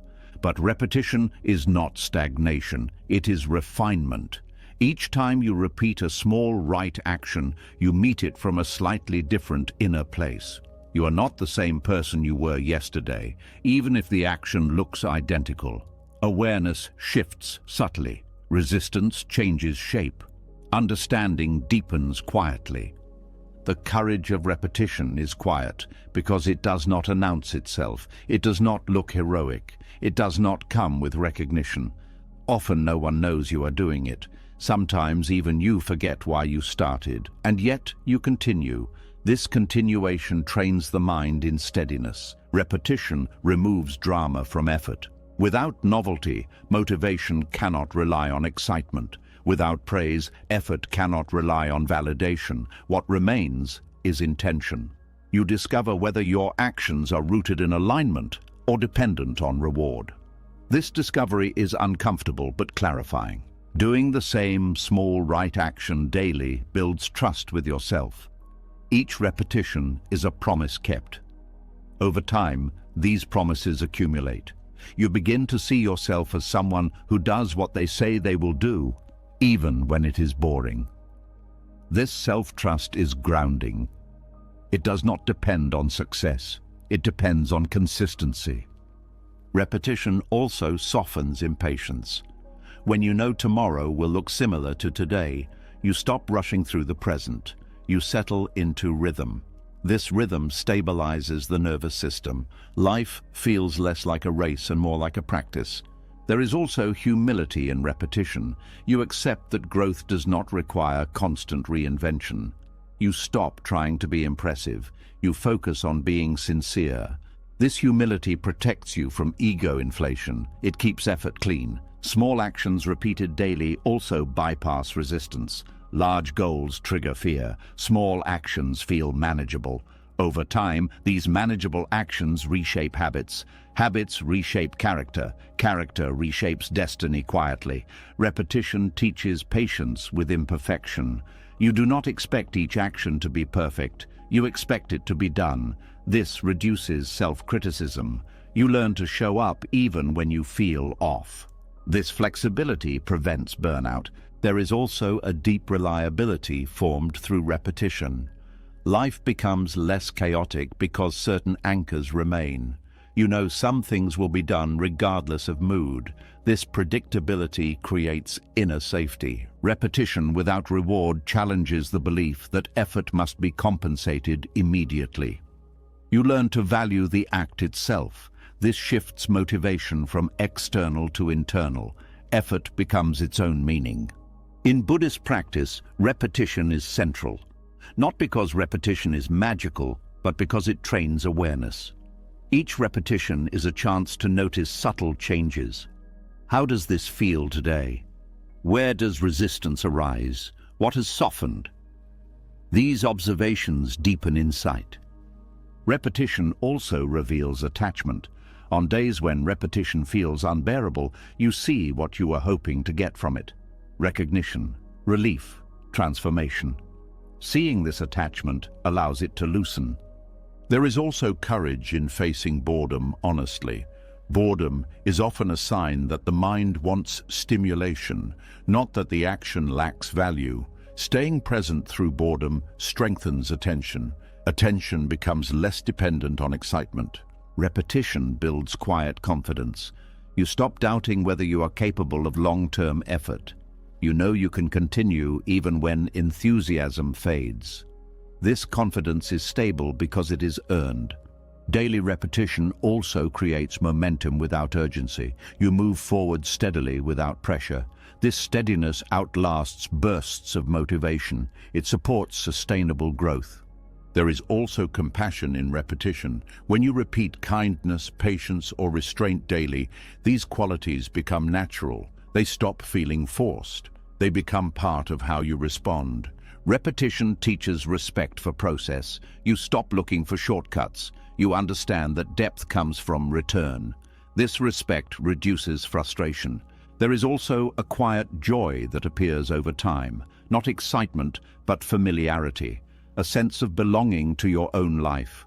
You are no longer chasing something else. You are participating fully in what is here. Repetition without novelty trains presence. You cannot rely on excitement to stay engaged. You must notice details. This noticing deepens awareness. There is also freedom here. When you accept repetition, you stop fighting reality.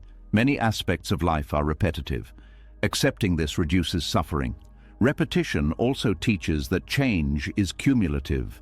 You may not notice progress day to day, but looking back, you see difference. This delayed recognition reinforces trust.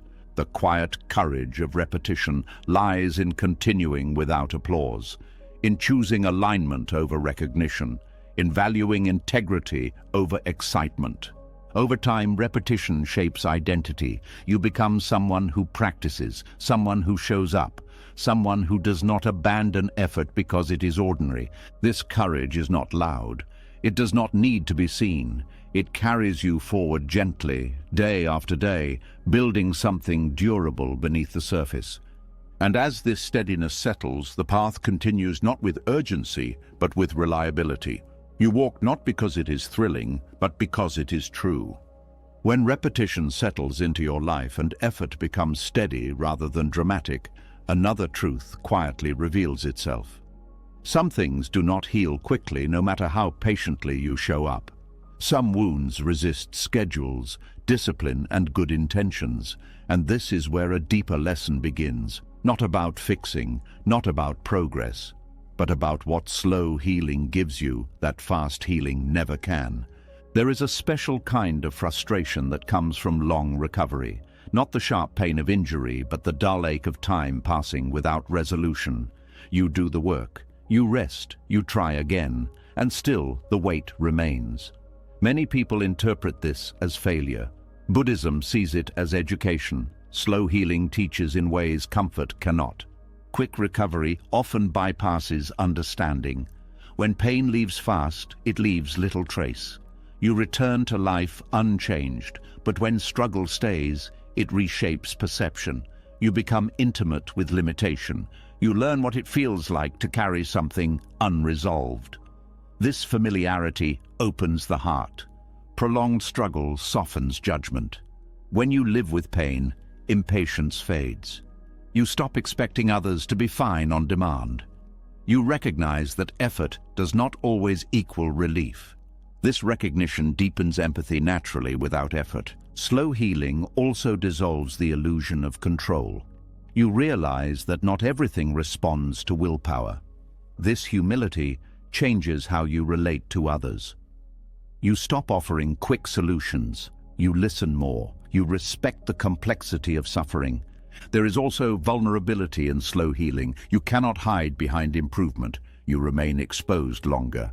This exposure teaches tenderness. You learn to treat yourself gently because harshness no longer works. This gentleness extends outward. Prolonged struggle teaches presence. When pain does not leave, distraction loses power. You must learn to be with discomfort without constant resistance. This presence strengthens awareness. You become less reactive to pain in others because you recognize it. Slow healing also reveals how deeply connected suffering is. You notice shared patterns: fear, grief, shame, loneliness. These experiences are not unique to you. Seeing this reduces isolation. Compassion grows from recognition. There is patience learned here that cannot be taught. Not patience as waiting, but patience as endurance with kindness. You stop fighting your own pace. This patience becomes a gift you offer others without trying. Quick recovery often reinforces independence. Slow healing teaches interdependence. You learn to accept help, to ask, to receive. This vulnerability builds connection. It reminds you that healing is relational. Prolonged struggle also teaches respect for invisible pain. You stop assuming that someone who looks fine is fine. You know how much can be carried quietly. This awareness changes how you move through the world. Slow healing reshapes expectations. You stop believing that life owes you ease. This is not bitterness, it is realism. And realism allows compassion to be grounded rather than idealistic. There is also wisdom gained about boundaries. When energy is limited, you learn what matters. You stop overgiving. You protect what little strength you have. This protection teaches you to respect others' limits as well.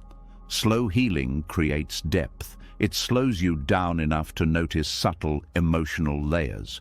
You understand grief not as a moment, but as a process. This understanding allows you to sit with others' pain without rushing them. There is also a quiet courage developed here. Continuing to live fully while healing slowly requires strength. Not the strength of overcoming, but the strength of allowing. This strength is gentle but resilient. Prolonged struggle teaches you how to be present without fixing. This skill is rare. Many people rush to solve discomfort. Slow healing teaches you to stay, to witness. This witnessing is healing in itself. Slow healing also reveals the difference between sympathy and compassion. Sympathy stays outside pain. Compassion enters it. Living with long-term struggle opens that door naturally. There is also gratitude that forms differently here. Not gratitude for relief, but gratitude for understanding. You appreciate moments of ease without clinging. You appreciate others' kindness more deeply. Quick recovery often leaves little room for reflection. Slow healing forces reflection. You ask deeper questions, not why this happened, but how to live with it. These questions mature awareness. Prolonged struggle also reduces fear of others' pain. When you have sat with your own, you are less afraid of theirs. You do not need to escape. You can stay present. Slow healing teaches non-judgment. You stop labeling experiences as good or bad so quickly. You see complexity. This reduces harshness toward yourself and others. There is also a reshaping of identity. You are no longer defined by strength or productivity. You learn to value being overdoing. This shift deepens compassion. Slow healing builds trust in process without guarantees. You learn to live well, even without resolution. This ability brings peace that does not depend on circumstances. Prolonged struggle teaches reverence for small comforts. Rest, quiet, gentle connection. These become meaningful. This appreciation changes how you treat everyday life. There is also forgiveness learned here, toward yourself, toward your body, toward your past. Slow healing does not allow shortcuts. Forgiveness emerges gradually. Slow healing deepens empathy because it removes distance. You no longer see suffering as abstract. It becomes personal. And what is personal becomes sacred. Quick recovery can close the heart. Slow healing opens it, not because pain is good, but because awareness grows around it. Over time, you notice that compassion becomes effortless. You do not try to be kind. You understand. And understanding naturally expresses itself as care. Slow healing also teaches acceptance without resignation. You accept what is without giving up on what could be. This balance is wise. There is also humility in knowing you are not finished. Healing continues. This humility keeps you open. It prevents arrogance. Slow healing teaches you how to walk alongside pain rather than ahead of it. This companionship is what you later offer others. Eventually, you realize that what took the longest to heal taught you the most about being human, about limits, about kindness, about patience. The struggle did not make you better by fixing you. It made you better by softening you. And from that softness, compassion flows not as an idea, but as a lived response. As compassion deepens through slow healing, a quiet shift begins to take place. Pain may still be present. Circumstances may look the same. The world around you does not suddenly rearrange itself to reflect your effort. And yet, something fundamental has changed. Not outside, inside. This is one of the most overlooked moments on any path. The moment when nothing changes, but you do. There is a strange disappointment that comes when growth does not alter the surface of life. The same problems appear, the same environment surrounds you, the same limitations remain. The mind expects transformation to announce itself through external change. When that does not happen, it assumes transformation has failed. Buddhism teaches the opposite. Inner evolution often precedes outer change by a long distance. When nothing changes externally, awareness becomes the only place to look. You begin to notice how you meet the same situation differently. The trigger still exists, but the reaction is softer. The challenge still stands, but panic no longer leads. These shifts are subtle, easy to dismiss, but they are signs of real change. Inner evolution rarely feels dramatic. It feels quiet, almost ordinary. You notice it in pauses, in restraint, in the moment you choose not to say what you used to say, in the breath you take before responding. These moments do not reshape the world, but they reshape you. The mind struggles to value this kind of change because it cannot display it. There is nothing to point to, no before and after picture. But Buddhism places great importance on how experience is met rather than what experience looks like. The quality of attention determines suffering more than circumstances themselves. When nothing changes outside, you are forced to rely on internal reference points. You stop waiting for life to validate your growth. You begin to feel it directly. This builds confidence that is not dependent on outcome. You trust your inner movement even when the world remains still. There is also a kind of grief here. Grief that effort did not buy escape. Grief that growth did not earn reward. This grief is honest. Buddhism does not dismiss it. It invites you to stay with it, to see what expectation it reveals. Often, the expectation is that inner work should guarantee outer relief. Letting go of this expectation is part of maturation. Inner evolution shows itself through tolerance. You can sit with discomfort longer. You do not need immediate resolution. This tolerance changes how you experience time. Moments stretch without becoming unbearable. This is a profound shift. When circumstances stay the same, patterns become clearer. You see how much suffering came not from the situation, but from resistance to it. As resistance softens, suffering reduces, even if the situation does not. This insight changes everything.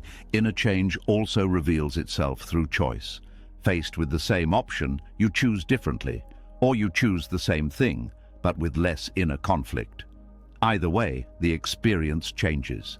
Freedom grows quietly. There is also a deepening of responsibility here. You stop blaming circumstances for how you feel. This does not mean you approve of them. It means you recognize where your power lies. This recognition is empowering. When nothing changes externally, patience becomes real. Not patience as waiting for life to improve, but patience as the ability to live well within limits. This patience brings dignity. You are no longer bargaining with reality. Inner evolution also changes how you relate to identity. You stop defining yourself by situation. You are not just someone stuck in a certain life. You are someone developing awareness within it. This distinction protects self-worth. There is also a quiet joy that appears, not because things are better, but because you are less at war. Peace becomes less conditional. It no longer waits for permission from circumstances. When nothing changes outside, gratitude changes shape. You stop being grateful only for improvement. You become grateful for steadiness, for understanding, for moments of ease within difficulty. This gratitude is grounded. Inner evolution also reshapes hope. Hope becomes less about escape and more about integrity. You hope to remain aligned, not necessarily to be rescued. This hope is sustainable. There is a strengthening of discernment. You see which battles matter and which do not.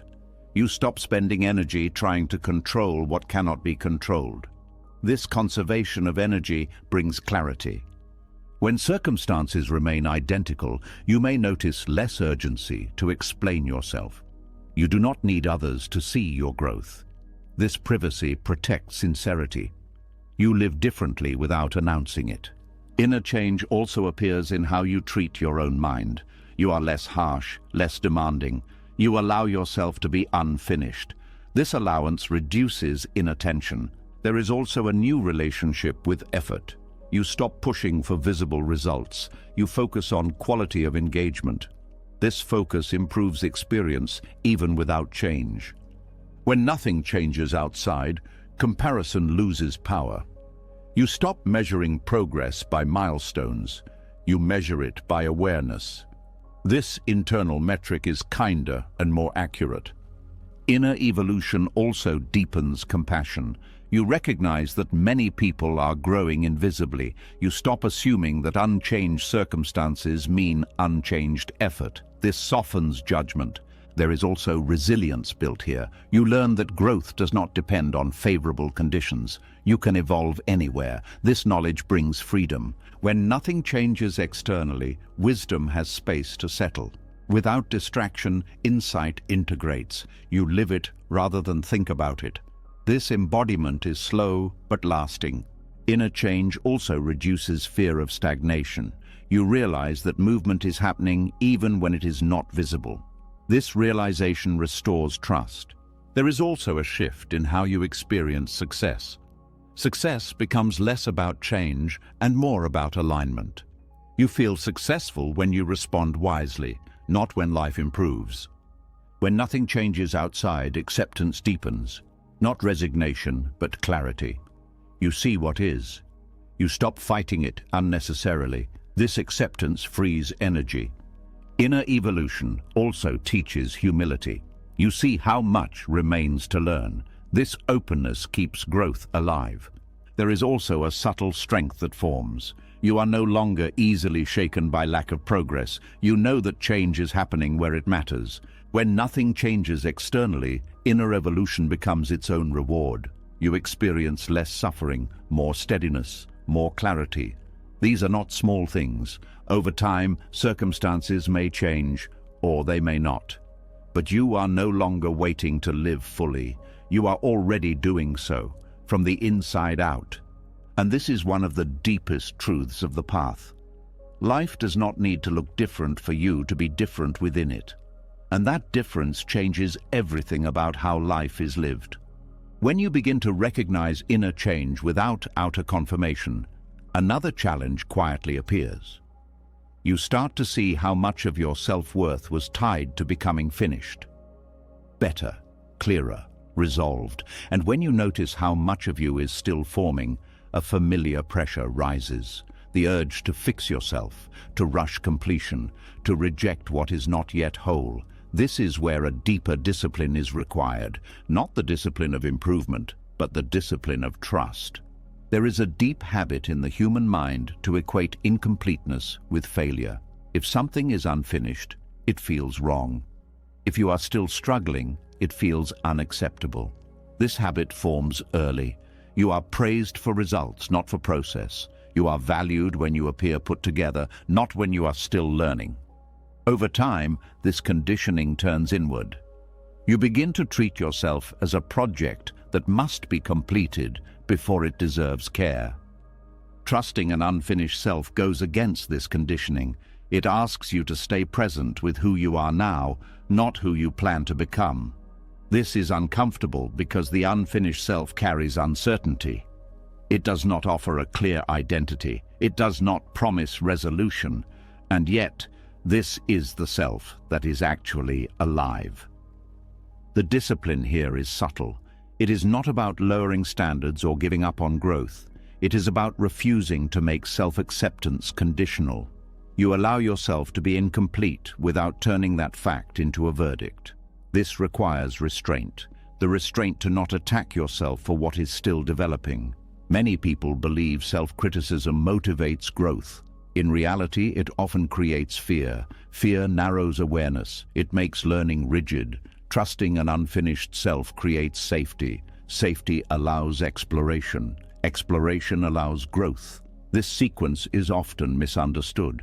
Allowing incompleteness does not mean indulging harmful patterns. It means recognizing that change happens through relationship, not punishment.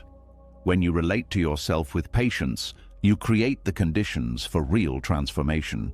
There is also grief here, grief for the ideal version of yourself you thought you should be by now. Letting go of that image hurts, but holding on to it hurts more. Trusting the unfinished self means releasing unrealistic timelines. It means accepting that development unfolds unevenly. The unfinished self is not a problem to solve. It is a process to live. When you stop treating it as an error, tension reduces, energy returns. You become more curious and less defensive. This curiosity fuels learning more effectively than shame ever could. Trusting yourself while unfinished also requires humility. You admit that you do not yet know everything. You allow yourself to be wrong. This humility keeps the mind flexible. Flexibility is essential for growth. There is a common fear that acceptance will lead to stagnation. But acceptance does not mean complacency. It means clarity. You see what is without distortion. From this clear seeing, wise action becomes possible. When you trust your unfinished self, you stop hiding parts of yourself. You allow contradictions. You accept that growth includes setbacks. This honesty reduces inner fragmentation. You no longer split yourself into acceptable and unacceptable parts. There is also a strengthening of self-respect. You respect yourself enough to not demand instant completion. You acknowledge effort without demanding perfection. This respect becomes a foundation for resilience. Trusting incompleteness also changes how you relate to mistakes. Mistakes become information rather than proof of inadequacy. You respond with adjustment instead of judgment. This response accelerates learning. There is also relief here. The pressure to arrive dissolves. You no longer feel like life is on hold until you are finished. You live now, as you are, while still growing. This allows joy to coexist with effort. Allowing yourself to be unfinished also deepens compassion for others. You stop expecting people to be resolved versions of themselves. You recognize that everyone is in process. This recognition softens relationships. There is also courage required. To show up as you are without apology. To participate without feeling fully ready. This courage is quiet but transformative. It keeps you engaged with life instead of waiting on the sidelines. Trusting the unfinished self also changes how you experience time. You stop racing toward a future identity. You settle into ongoing development. This reduces anxiety. You are no longer chasing completion. There is also a shift in motivation. You stop growing to escape who you are. You grow to express who you are becoming. This difference matters. Growth rooted in rejection feels heavy. Growth rooted in trust feels alive. Allowing incompleteness teaches patience with complexity. Human change is not linear. Some parts of you evolve faster than others. Trust allows uneven growth without panic. There is also an easing of comparison. When you accept being unfinished, you stop measuring yourself against others' progress. You recognize that everyone's path unfolds differently. This reduces envy and insecurity. Trusting an unfinished self also strengthens boundaries. You stop overextending to prove worth. You allow yourself to rest. This rest supports long-term development. There is also integrity here. You stop pretending to be more resolved than you are. This honesty aligns inner and outer life. Alignment reduces stress. Allowing yourself to be unfinished creates space for learning from life rather than controlling it. You remain open. You remain responsive. This openness keeps wisdom alive. There is also a deep kindness learned. You treat yourself as you would treat someone you care about who is still learning. This kindness changes your inner dialogue. It becomes more supportive, less harsh. Trusting incompleteness also changes how you handle uncertainty. You accept not knowing as part of the path. This acceptance reduces fear. There is also strength here. You are not fragile because you are unfinished. You are adaptable. Adaptability is strength. Allowing yourself to be unfinished removes the false divide between now and later. Life is not postponed until completion. It is lived continuously. This realization brings presence. There is also freedom in letting go of the fantasy of arrival. You stop waiting for the moment when everything makes sense. You engage with life as it is. Trusting the unfinished self also protects against burnout. You stop demanding constant improvement. You allow integration. This balance sustains growth. There is also wisdom in recognizing that some things mature only through time. You cannot force them. Trusting this reduces frustration. Allowing incompleteness teaches you how to stay connected to yourself even when you are disappointed with progress. This connection is essential. There is also a quiet joy that appears. Not joy because you are done, but joy because you are allowed to be. This joy is gentle and real. Trusting an unfinished self is a discipline because it must be practiced repeatedly. The mind will return to self-judgment. Each time you choose patience instead. This choice reshapes your inner world. Over time, you notice that growth continues naturally when resistance softens. You become more whole not by forcing completion, but by allowing development. The unfinished self is not a flaw, it is a living process. When you trust it, you stop fighting yourself, and when you stop fighting yourself, growth finds its own pace. This trust does not end the journey. It makes the journey livable. It allows you to walk forward without rejecting where you are standing. And in that allowance, something profound happens. You begin to feel at home in your own becoming. When you begin to feel at home in your own becoming, another experience quietly takes center stage. It does not arrive with pain or fear. It arrives with dullness, with flatness, with the sense that nothing is happening and nothing is interesting. Boredom. This is the moment many people reach for distraction without thinking. But boredom, when met honestly, is not an enemy. It is an unopened door. Boredom appears when the mind runs out of stimulation, when novelty fades, when the familiar no longer entertains. The mind interprets this as a problem to fix. It says something is missing, something is wrong. But boredom is often a signal that the surface layers of experience have been exhausted. What remains is depth. The modern mind is trained to avoid boredom at all costs. Noise is always available. Screens, tasks, conversations, thoughts. Boredom threatens this constant motion. It removes the usual rewards. Without stimulation, the mind feels exposed, and exposure feels uncomfortable. But boredom is not emptiness, it is the absence of distraction. When distraction falls away, awareness has space to settle. This settling feels unfamiliar.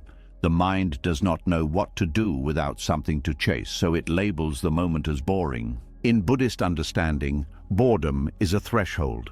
It appears when craving weakens. When the pull toward entertainment loosens, attention is freed. But freedom can feel like nothingness before it feels like peace. Many people turn back at this point, never discovering what boredom reveals. Boredom slows time. Minutes stretch. Sensations become more noticeable.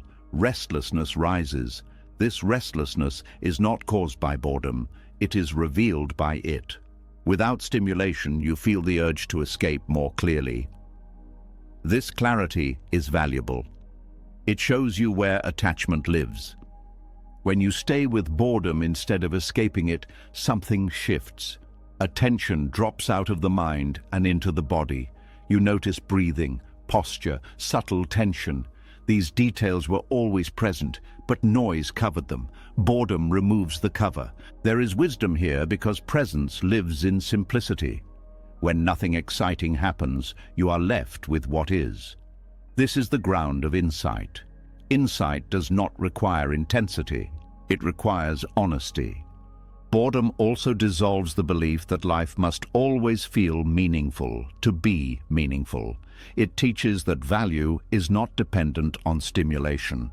Ordinary moments contain depth when they are met fully. There is discomfort in boredom because it removes identity props. When you are not doing, producing, or consuming, who are you? This question surfaces naturally. Buddhism does not rush to answer it. It lets it sit.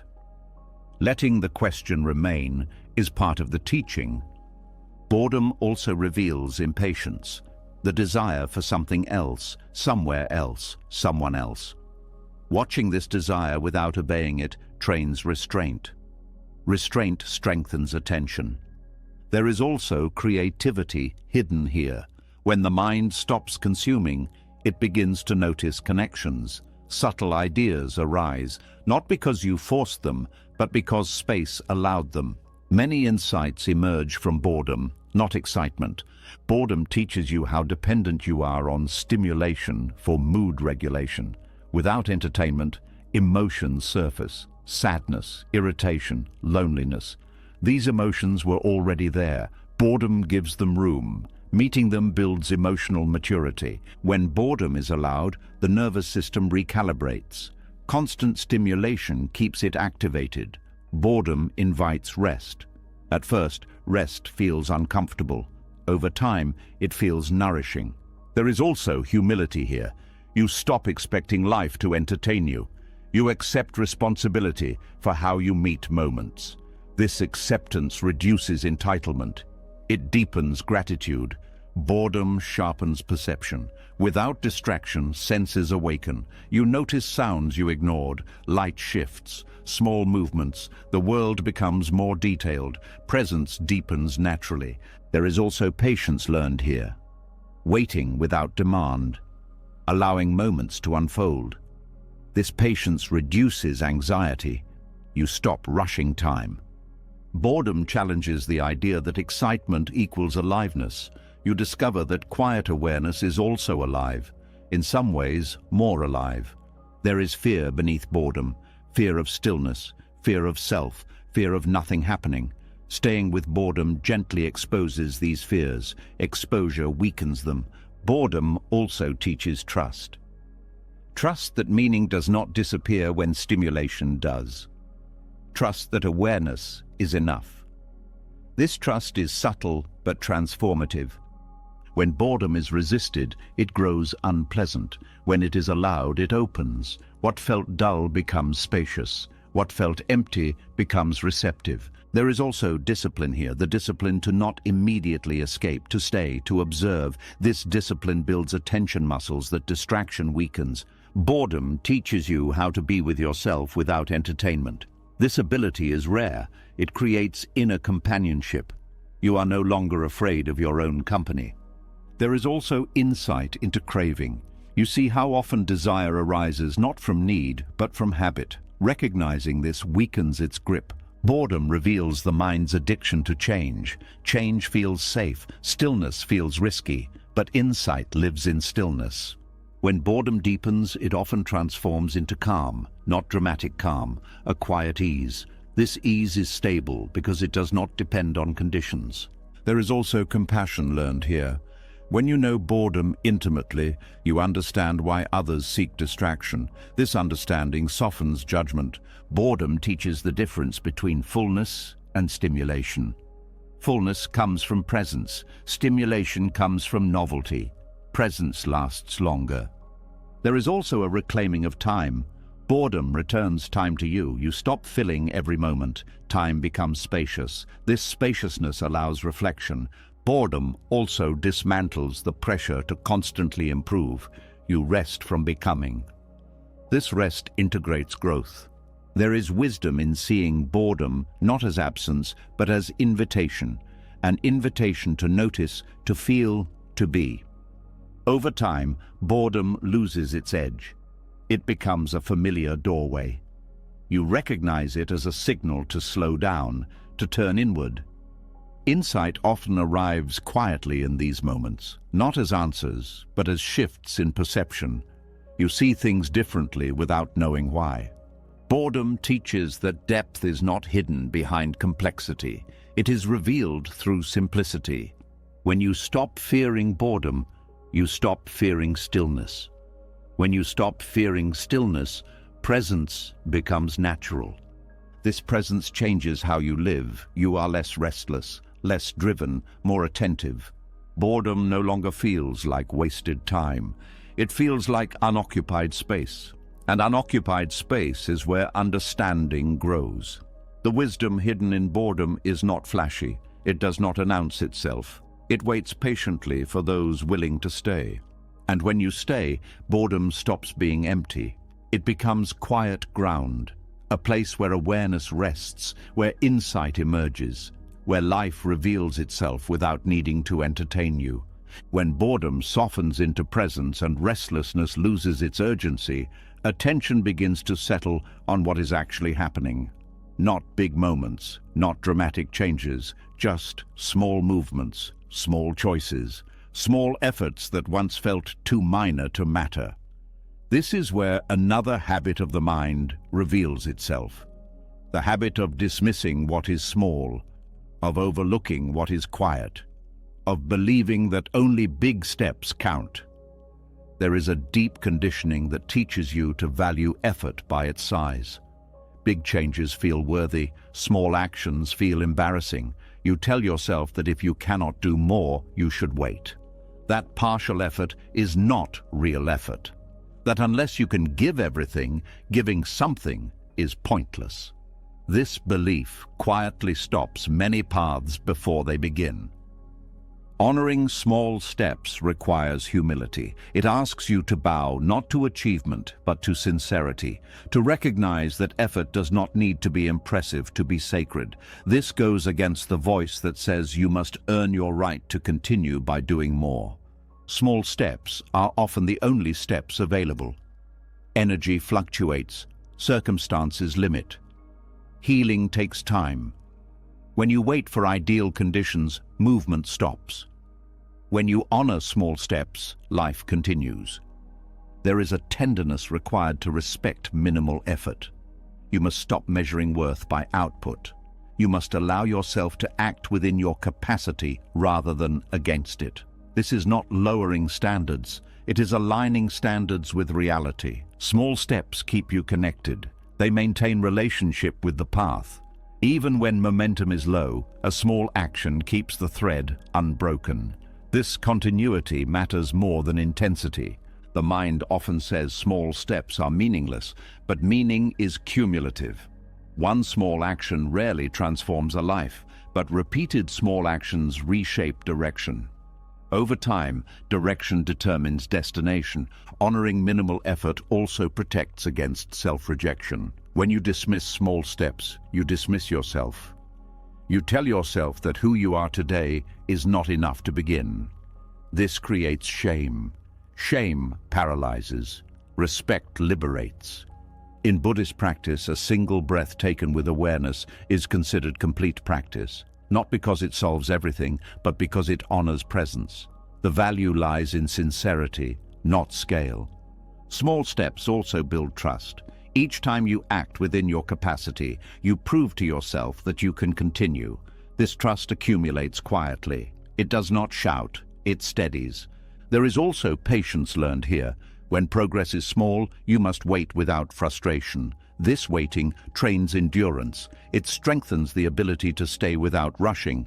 Honoring small steps also changes how you view others. You stop expecting dramatic change. You recognize effort where you once saw stagnation. This recognition deepens compassion. Small steps protect you from burnout. Large efforts demand recovery. Small efforts can be sustained. Sustainability matters more than bursts of motivation. There is also dignity in doing what you can, even when it feels insignificant, especially when it feels insignificant. Dignity does not come from scale, it comes from honesty. Small steps teach you to listen to your limits. Limits are not enemies, they are information. When you respect them, you act wisely. When you ignore them, you break. There is also courage in allowing effort to be small. It means letting go of image, letting go of the need to appear capable. You choose authenticity over performance. Honoring minimal effort also dissolves comparison. Small steps cannot be compared easily. They are personal. This privacy protects your path. There is also consistency born here. Small steps are easier to repeat. Repetition builds rhythm. Rhythm builds stability. Stability supports growth. The mind often waits for motivation to do more.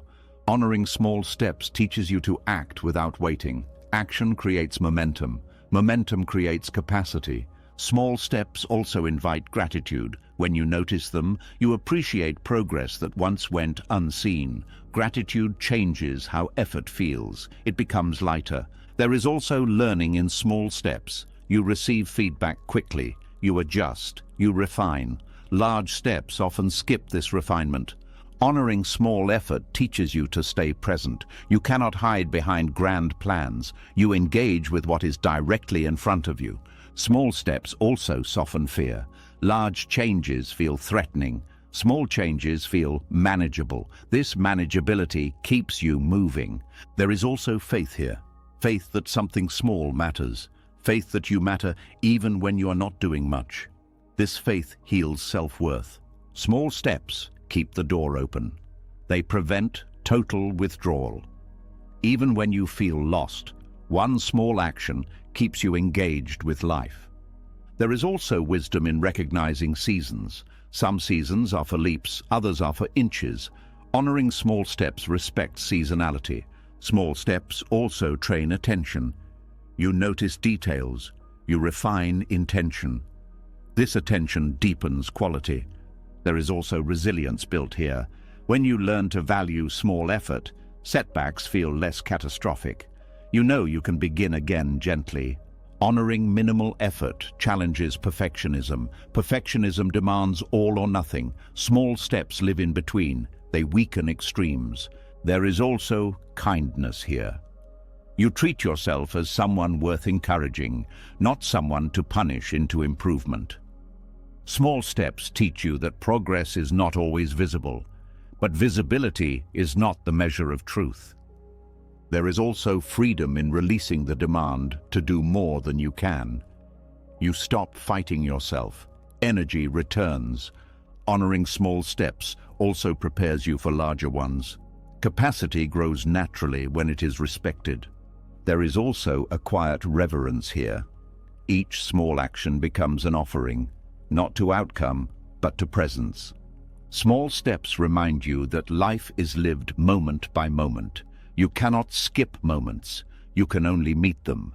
When you bow to small steps, you stop waiting for permission to begin. You begin where you are. This changes everything. Effort becomes accessible.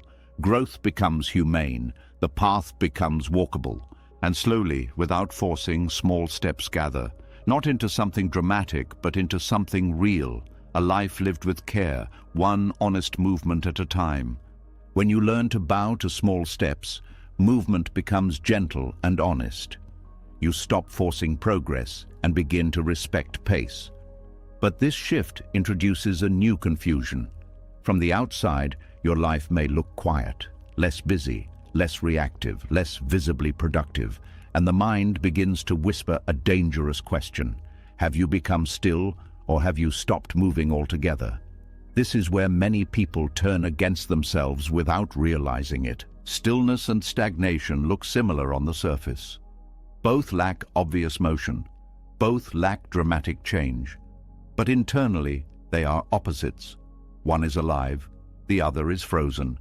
One is aware, the other is asleep. The difference between them is not action, it is attention.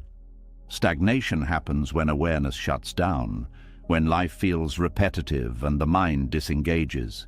You go through motions without presence, you avoid reflection, you numb discomfort. Time passes, but nothing is digested, nothing is learned. Energy feels heavy and dull. Stillness, on the other hand, is full.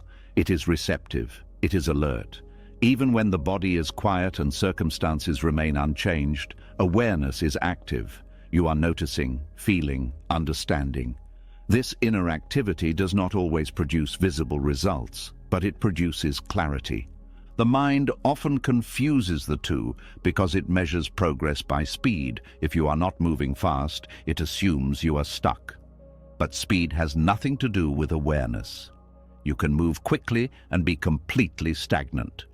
You can be externally active and internally asleep. Stillness slows things down enough for perception to sharpen.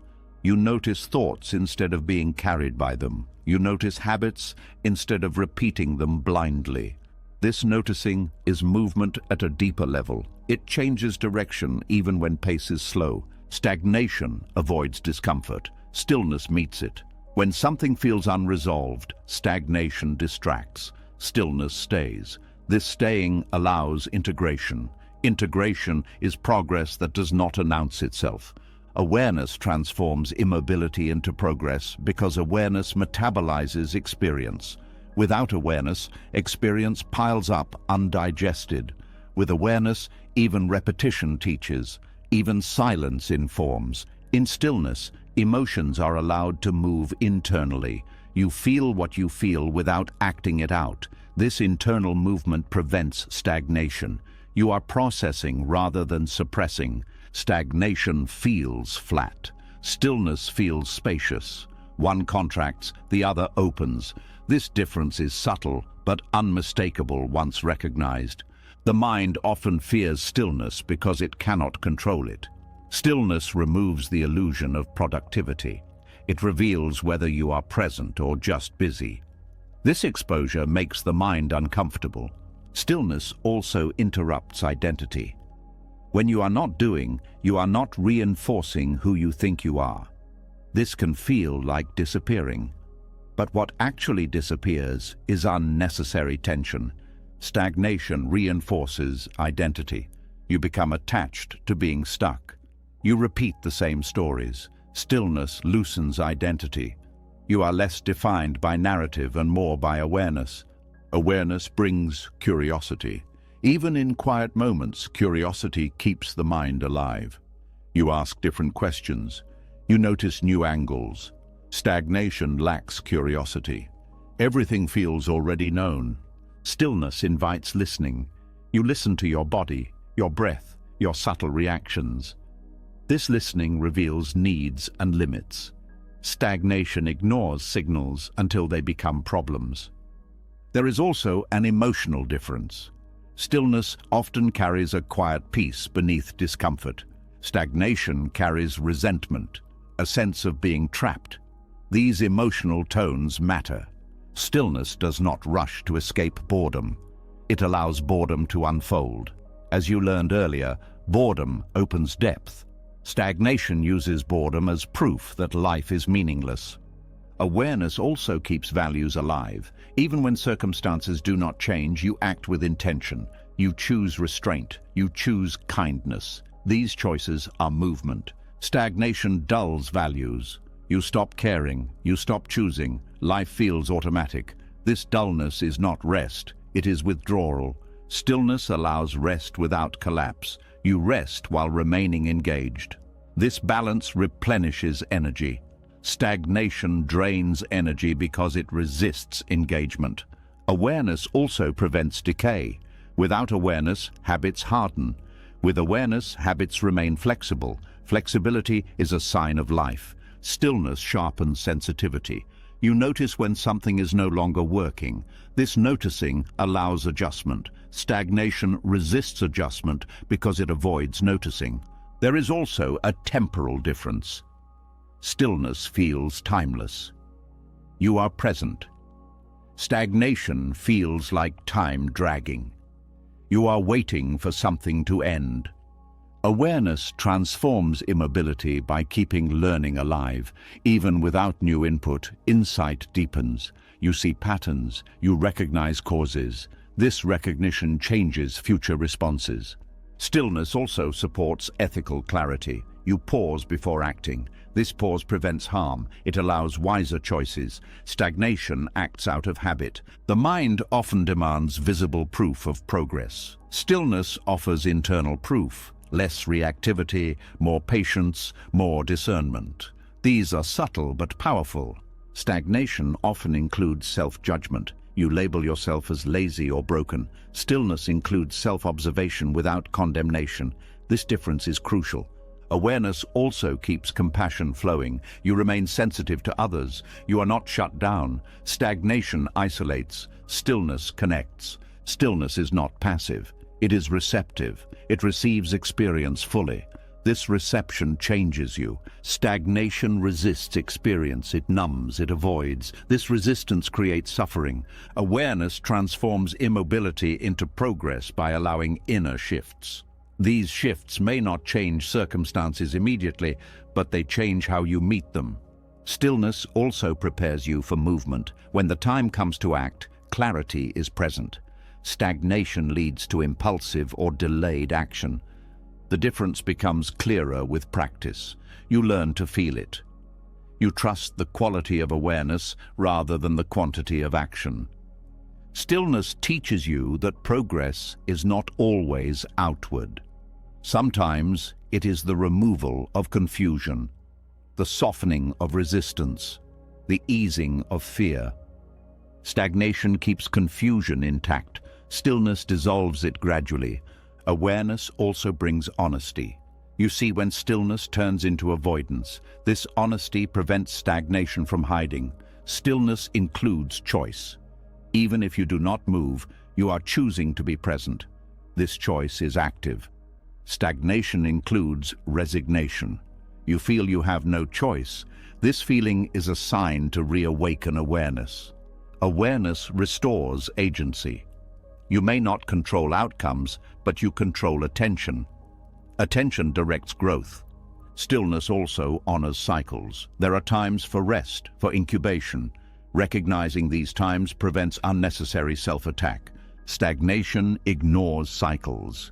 It treats rest as failure. Stillness treats rest as part of movement. Awareness allows stillness to be fertile. Ideas mature. Emotions settle. Understanding integrates. Stagnation is infertile. Nothing grows because nothing is attended to. Over time, you begin to trust stillness. You recognize its texture, its quiet intelligence. You stop panicking when life slows. This trust changes how you move forward. You no longer equate worth with activity. You equate it with presence. The difference between stillness and stagnation is not visible to others.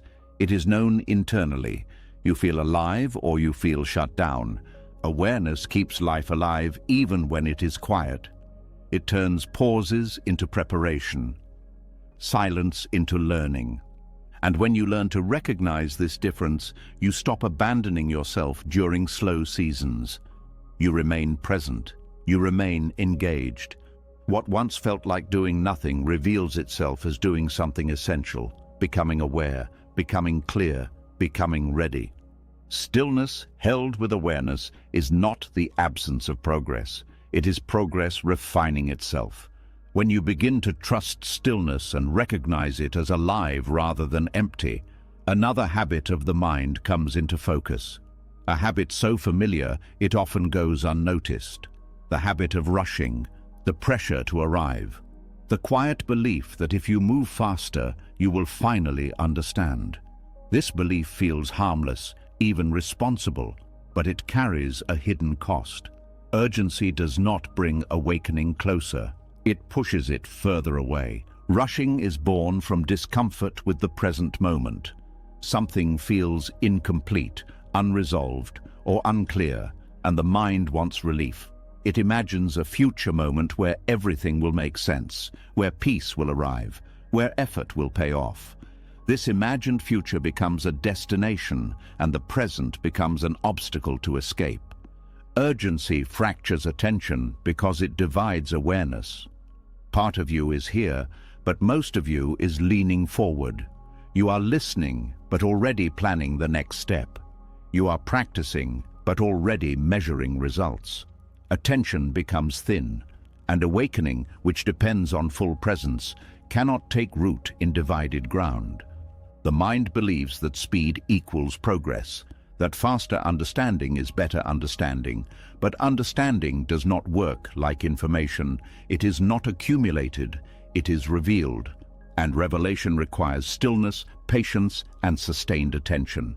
Urgency interrupts all three. When you rush, you skim experience instead of entering it. You move through moments looking for signs instead of staying with what is happening. This skimming creates the illusion of movement, but nothing integrates. Insights may appear briefly, but they do not settle. They remain concepts rather than lived truth.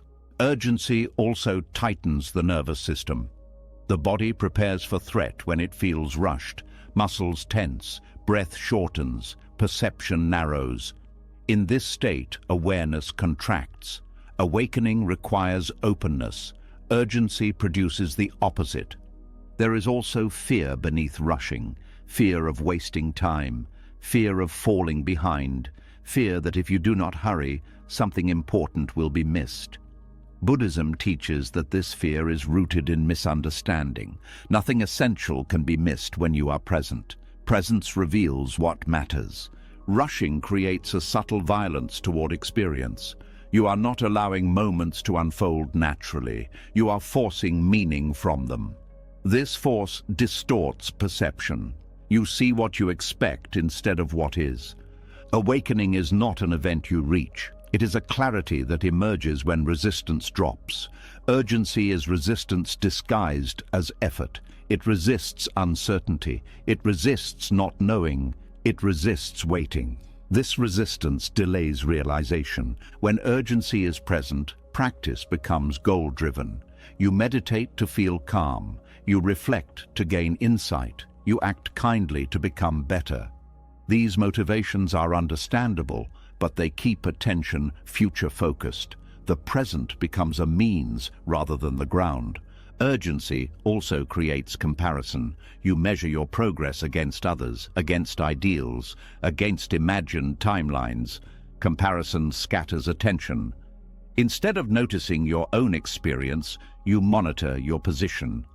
Awakening requires intimacy, not ranking. Rushing fragments learning. You move on before lessons have settled. You collect ideas without digesting them. This creates mental clutter. Clutter clouds perception. There is also impatience with difficulty. When challenges arise, urgency wants them gone quickly.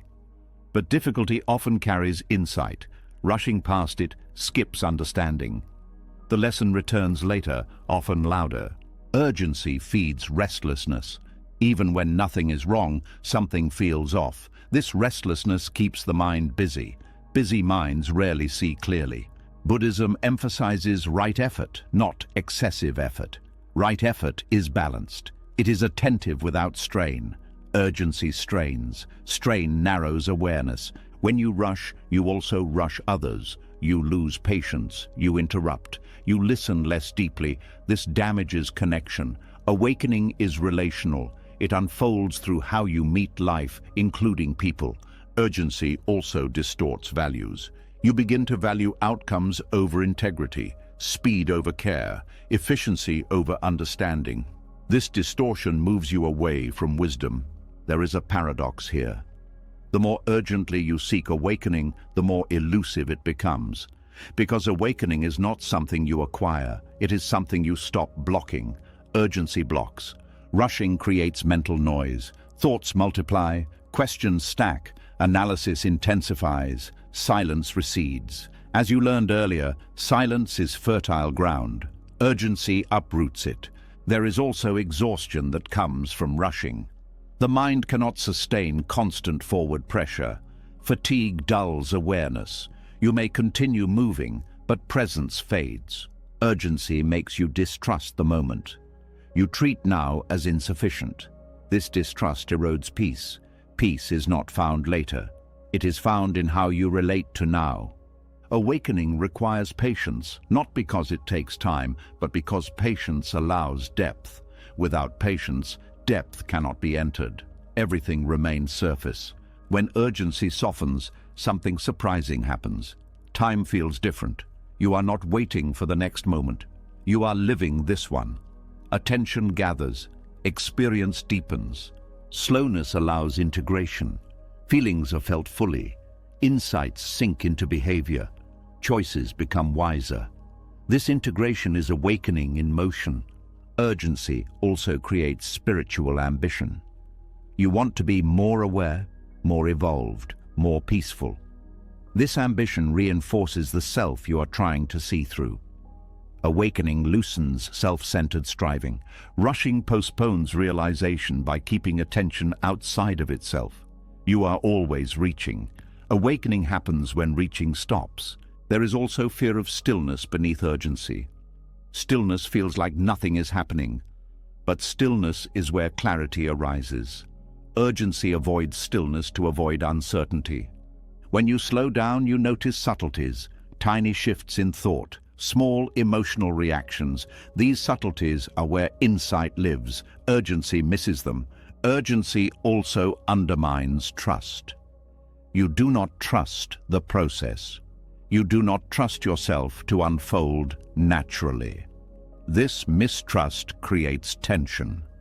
Awakening is not fragile. It does not need to be chased. It reveals itself when conditions are right. Your role is to create those conditions, not force the result.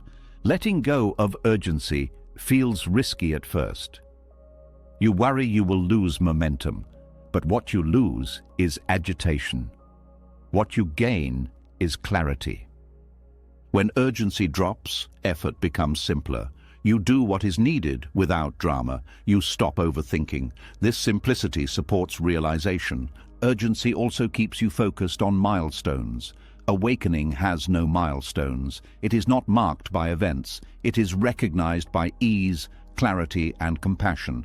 Rushing keeps you future-bound. Awakening is present-bound. This difference matters. As urgency fades, attention stabilizes. You are less scattered, less reactive, more available. This availability allows insight to emerge naturally. Awakening is not delayed by slowness. It is delayed by distraction. Urgency distracts. When you allow yourself to move at the pace of awareness rather than fear, realization draws closer without effort. It appears quietly, without fanfare. You may not even notice the moment it happens, because awakening is not fireworks. It is the absence of strain, the end of unnecessary struggle. Rushing delays awakening because it keeps you running past the very thing you are looking for. Slowing down allows you to stop long enough to see what has always been here. And when you see it, you realize there was never a race to win, only a moment to meet. When urgency loosens its grip and the need to rush begins to fade, you start to notice something unsettling. The world around you does not slow down with you. It keeps pushing. It keeps demanding speed, answers, output. And suddenly your calm feels out of place. This is the moment when slowness stops being personal and starts becoming defiant. Not loud defiance, quiet resistance. The choice to move slowly in a world built on fear. Speed is rarely neutral. Beneath it lives anxiety, the fear of falling behind, the fear of being left out, the fear that if you stop, everything will collapse. Modern life runs on this fear. It keeps people busy enough to never feel what is driving them. Slow living exposes this engine, and that exposure is uncomfortable. Choosing slowness is not laziness. It is discernment. It is recognizing that constant acceleration does not equal safety. In fact, it often hides insecurity. When everything must be fast, there is no time to feel uncertainty. Slowness brings uncertainty to the surface. That is why it feels threatening. Fear thrives on speed because speed prevents reflection. When you are rushing, you do not ask why, you simply react. This reaction feels like control, but it is actually avoidance. Slow living interrupts this cycle. It creates space. And in that space, fear becomes visible. This visibility is the first act of rebellion. You stop letting fear decide your pace. You begin to choose patience not because it is comfortable, but because it is honest. Honesty disrupts systems built on panic. Slow living asks different questions. Not how fast can this be done, but why does it need to be done at all? Not what is next, but what is here. These questions weaken fear's authority. Fear wants urgency, clarity wants time. There is social pressure to rush. Messages, deadlines, comparisons, constant updates. Slowing down can feel like opting out of relevance, but relevance built on anxiety is fragile. Slow living builds relevance rooted in presence. Presence lasts longer. Choosing patience is not passive. It requires courage. You are choosing to feel what speed helps you avoid. Restlessness, doubt, uncertainty. These feelings do not disappear when ignored. They accumulate. Slow living allows them to move through you instead of running the show. Fear tells you that slowing down will cost you opportunities. Sometimes it does. But fear does not tell you what speed costs. Speed costs depth. Speed costs connection. Speed costs the ability to listen to yourself. Slow living restores relationship with the body. The body does not rush naturally. It responds to rhythm. When you slow down, signals become clearer. Hunger, fatigue, emotion. This clarity improves decisions. Fear prefers disconnection from the body because disconnection makes control easier. Patience in a culture addicted to speed feels rebellious because it refuses the premise that everything is urgent. You begin to see how many emergencies are manufactured, how much stress is unnecessary. This seeing changes behavior. Slow living also challenges productivity myths. You realize that being busy is not the same as being effective. Many rushed actions create more work later. Slowness allows precision. Precision reduces waste. Fear wants guarantees. Speed feels like chasing guarantees. Slow living accepts uncertainty. This acceptance reduces anxiety. Anxiety feeds on the illusion that certainty is possible. Choosing patience also changes how you relate to others. You listen more, you interrupt less, you allow pauses. These pauses deepen connection. Fear-driven speed fractures relationships. Slowness repairs them. There is also a reclaiming of time. Slow living gives time back to you. Not more hours, but more presence within hours. Moments feel fuller. This fullness counters the scarcity mindset that fear relies on. Slow living is a rebellion because it refuses constant comparison. Speed amplifies comparison. Who is ahead? Who is faster? Who is winning? Slowness dissolves this race. You stop measuring yourself against others' pace. Fear thrives on the belief that you are late. Late to success, late to clarity, late to life. Slow living questions this belief. You ask, late according to whom? This questioning weakens fear. Choosing patience also reshapes ambition. Ambition driven by fear feels desperate. Ambition guided by slowness feels intentional. You choose goals that align with values rather than panic. Slow living makes room for discernment. You notice which demands are real and which are noise. This discernment prevents overwhelm. There is also a political aspect to slowness. Systems profit from rushed people. Rushed people consume more. They question less. Slowing down restores agency. Agency threatens fear-based systems. Fear convinces you that slowing down is irresponsible. But responsibility requires awareness. Awareness requires time. Slowness supports responsibility rather than undermines it. Slow living also changes how you experience success. Success stops being about speed and starts being about sustainability. Can this be lived with?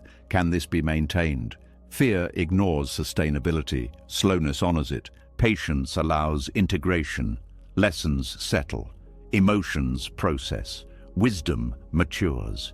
Without integration, growth becomes chaotic. Slow living teaches you to say no without guilt. You recognize limits. Respecting limits is an act of self-trust. Fear demands overextension. Slowness restores boundaries. There is also relief here. When you stop rushing, the constant pressure eases. You breathe deeper. You sleep better. These changes are not small. They are foundational. Fear also fuels multitasking. Doing many things at once creates the illusion of efficiency. Slow living favors single attention. Single attention improves quality. Quality reduces rework. Choosing slowness does not mean withdrawing from the world. It means engaging deliberately. You choose when to move fast and when to pause. Fear removes choice. Slowness restores it. Slow living also deepens gratitude. When you are not rushing, you notice what is already present. Gratitude reduces fear by shifting attention from lack to sufficiency. There is also a spiritual dimension. Fear keeps attention external. Slowness turns attention inward. This inward turn reveals values. Values guide action more reliably than fear. Slow living is not about doing less. It is about doing what matters. Fear inflates importance. Slowness clarifies it. Choosing patience also protects mental health. Constant urgency keeps the nervous system activated. Slowness allows regulation. Regulation supports clarity. Fear-driven speed avoids stillness. Stillness reveals vulnerability. Slow living allows vulnerability. Vulnerability fosters authenticity. There is also resistance from others. People may misunderstand your pace. They may project their fear onto you. Slow living requires confidence to remain steady without approval.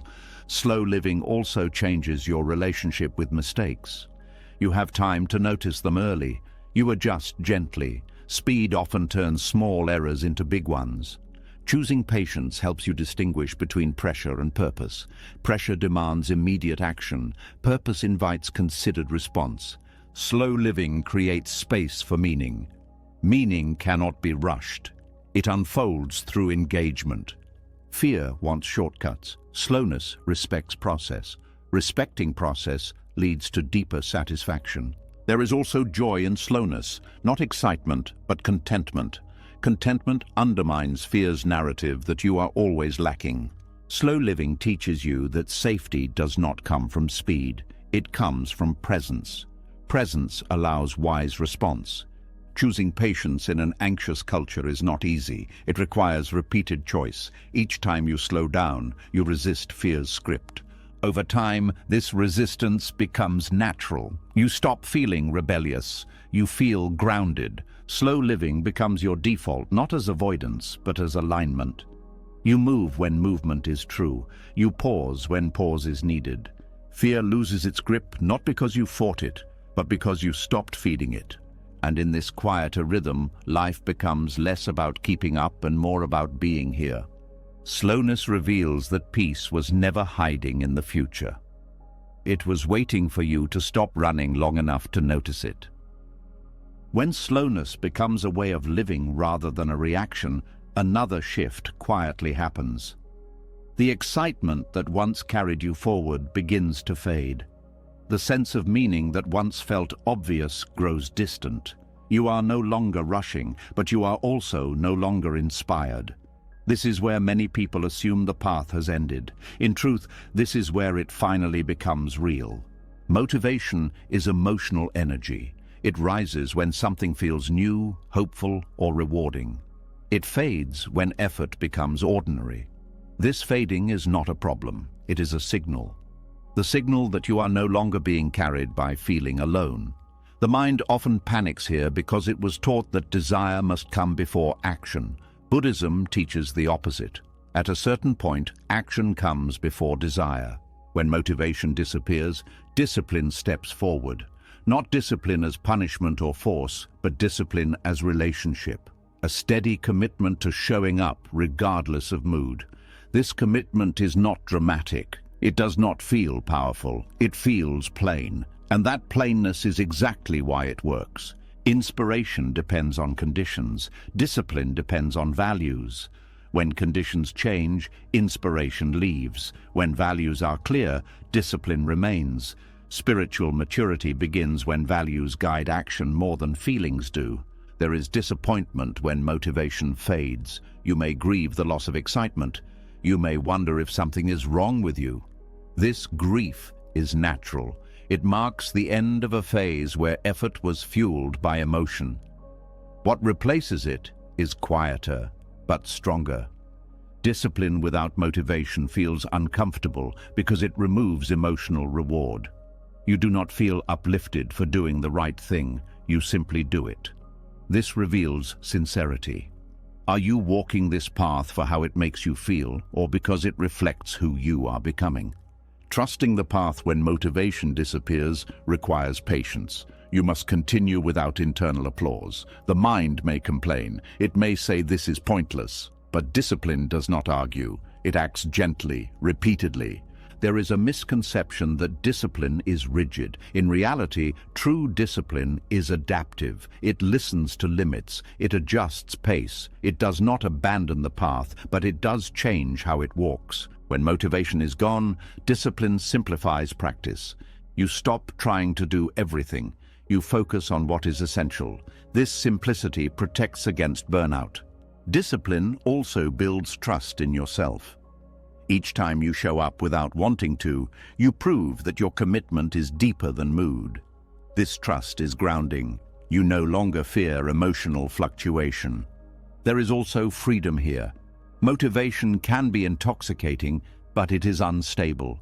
Discipline frees you from dependence on inner weather. You are no longer controlled by how you feel. Spiritual maturity involves accepting dryness, accepting repetition, accepting effort without reward. These acceptances deepen presence. You stop chasing experience and start embodying values. Discipline also teaches humility. You stop assuming that progress should feel good. You accept that growth can be quiet, even dull. This humility protects against spiritual ego. When inspiration fades, many people quit because they believe something essential is missing. Buddhism teaches that what is missing is illusion. Illusion that feeling determines meaning. Discipline reveals meaning through consistency. There is also clarity here. Without motivation clouding perception, you see your resistance clearly. You notice excuses. You notice avoidance. This noticing allows honest adjustment. Discipline without motivation also deepens compassion. You understand how hard it is to continue when nothing feels rewarding. This understanding softens judgment toward others. There is also endurance built here. Not endurance of suffering, but endurance of ordinariness. Most of life is ordinary. Learning to live well within it is maturity. Trusting the path when motivation disappears requires letting go of the idea that growth should feel inspiring. Growth often feels repetitive. Discipline allows repetition to continue. Discipline also protects rhythm. You maintain a cadence. This rhythm stabilizes the nervous system. Stability supports insight. When motivation is gone, discipline prevents regression. You do not slide backward simply because you feel flat. This steadiness preserves progress. There is also wisdom here. You learn the difference between desire and direction. Desire fluctuates. Direction remains. Discipline teaches you to act from intention rather than impulse. This shift changes how decisions are made. You become less reactive. Trusting the path without motivation also changes your relationship with time. You stop waiting for feeling to return. You live now. There is also peace here, not excitement, but quiet steadiness.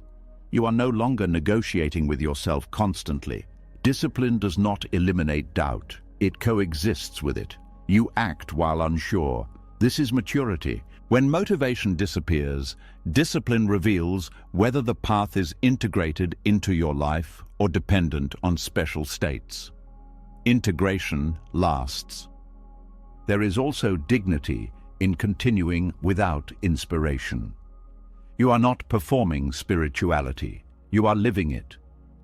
Discipline replaces inspiration, not because inspiration is bad, but because inspiration is temporary. Discipline sustains what inspiration begins. Spiritual maturity is not feeling enlightened. It is behaving with care when you feel nothing special at all. There is also resilience here. You are less shaken by emotional lows. You know they do not define direction. Trusting the path when motivation disappears teaches you that meaning is not always felt.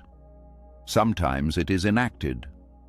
Discipline also refines intention. You stop doing things for how they make you feel. You do them because they align with what matters. This alignment becomes its own reward. Quiet, stable, reliable. Over time, motivation may return, or it may not. But your commitment no longer depends on it. You have learned to walk without emotional fuel, to continue without excitement, to trust without reassurance. This is not a loss. It is graduation. The path becomes less dramatic and more honest, less about experience and more about embodiment. And in this embodiment, something subtle happens. You stop asking whether you are motivated enough. You simply continue. And that continuation, steady and unremarkable, is what spiritual maturity actually looks like. When discipline replaces inspiration and you continue without emotional fuel, a new temptation quietly appears. The temptation to push harder, to speed things up, to demand results from yourself now that you are committed. This pressure often disguises itself as dedication, but beneath it lives something sharper, a subtle aggression toward your own becoming. And this aggression, though socially praised, quietly works against transformation. Forcing change begins with impatience toward what is. You see where you are and decide it is not acceptable, not ready, not enough. You tell yourself you must be better, calmer, wiser, healed. Quickly. This demand feels productive, but it carries a hidden message that who you are now is a problem. Violence does not always look like harm. Sometimes it looks like relentless improvement, constant self-correction, the refusal to rest until something inside you changes. This kind of pressure creates tension, not growth. Growth responds to safety, not threat. When change is forced, resistance naturally rises. This resistance is not stubbornness. It is protection. Parts of you push back because they sense danger. They sense rejection. When growth feels like an attack, the system closes. Aggression toward growth fractures trust within yourself. You begin to treat your inner world as an enemy territory that must be conquered. This internal conflict drains energy. Instead of transformation, you get exhaustion. Forcing change also narrows awareness. When you are focused on fixing, you stop listening. You overlook important information. Emotions are labeled obstacles instead of messages.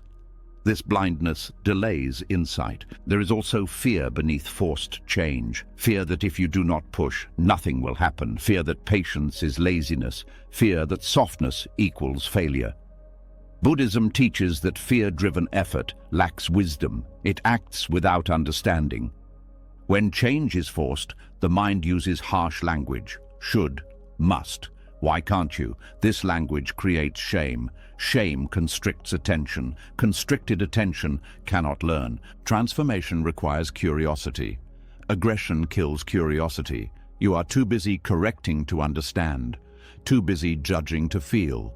Forcing change also disrupts natural timing. Development has rhythms. Some parts need rest, others need repetition. Pressure ignores rhythm. It applies the same force everywhere. This uniform pressure breaks delicate processes. There is a difference between commitment and coercion. Commitment listens, coercion commands. When you coerce yourself, parts of you comply briefly, then rebel. This cycle creates instability. Aggression toward growth also feeds perfectionism. Nothing is ever enough. Progress is discounted. This dissatisfaction keeps you chasing instead of integrating. Forcing change often produces superficial results. You may appear improved, more controlled, more disciplined, but underlying patterns remain untouched. They resurface later, often stronger. There is also a loss of compassion here. When you are harsh with yourself, you become harsh with others. You expect rapid change from them too.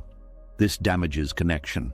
Growth forced through pressure lacks resilience. It depends on continued force. When force drops, progress collapses. Sustainable transformation requires internal agreement, not domination. Forcing change also disconnects you from your body.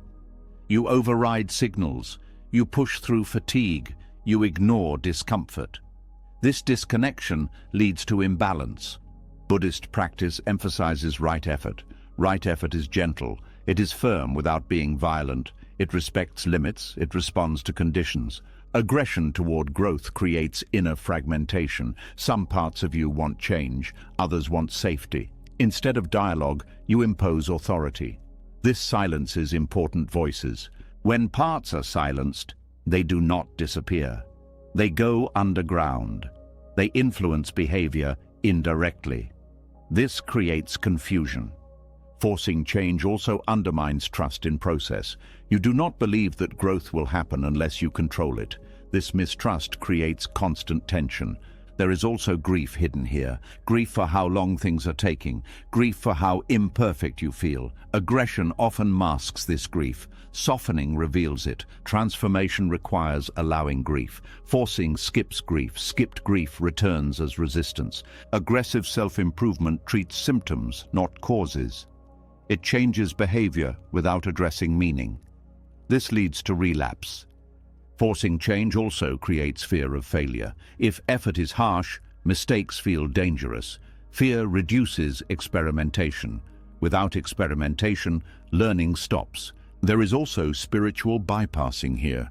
You try to rise above unresolved issues instead of meeting them. This bypass delays healing. Aggression toward growth often comes from comparing yourself to an ideal. This ideal is usually unrealistic. Chasing it creates constant dissatisfaction. Buddhism teaches that clinging to ideals creates suffering. Forcing change is clinging in action. Transformation unfolds through relationship. Relationship with yourself, with experience. Relationship requires respect. Aggression breaks respect. When you slow down and listen, you notice that some parts resist change because they need understanding, not correction. Listening allows this understanding. Gentle change invites cooperation.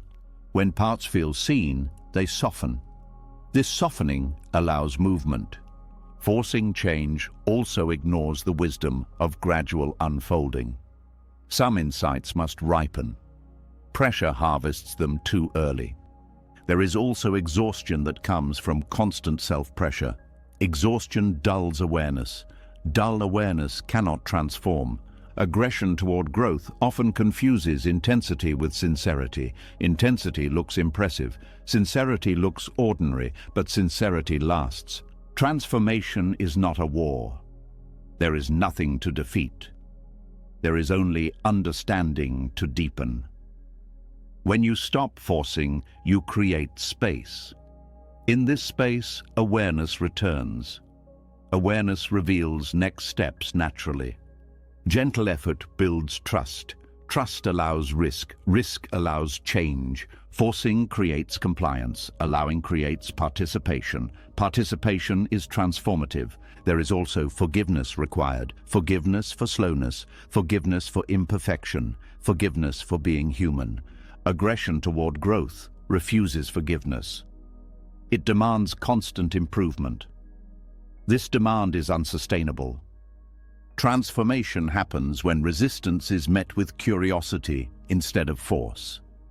Curiosity opens. Force closes. There is also a quiet confidence that grows when you stop pushing. You trust that change will come through engagement, not attack. Buddhist wisdom reminds us that a clenched fist cannot receive. Aggression clenches. Gentleness opens. When you release the urge to force, effort becomes cleaner. You do what is needed without violence. Change that emerges from gentleness integrates fully.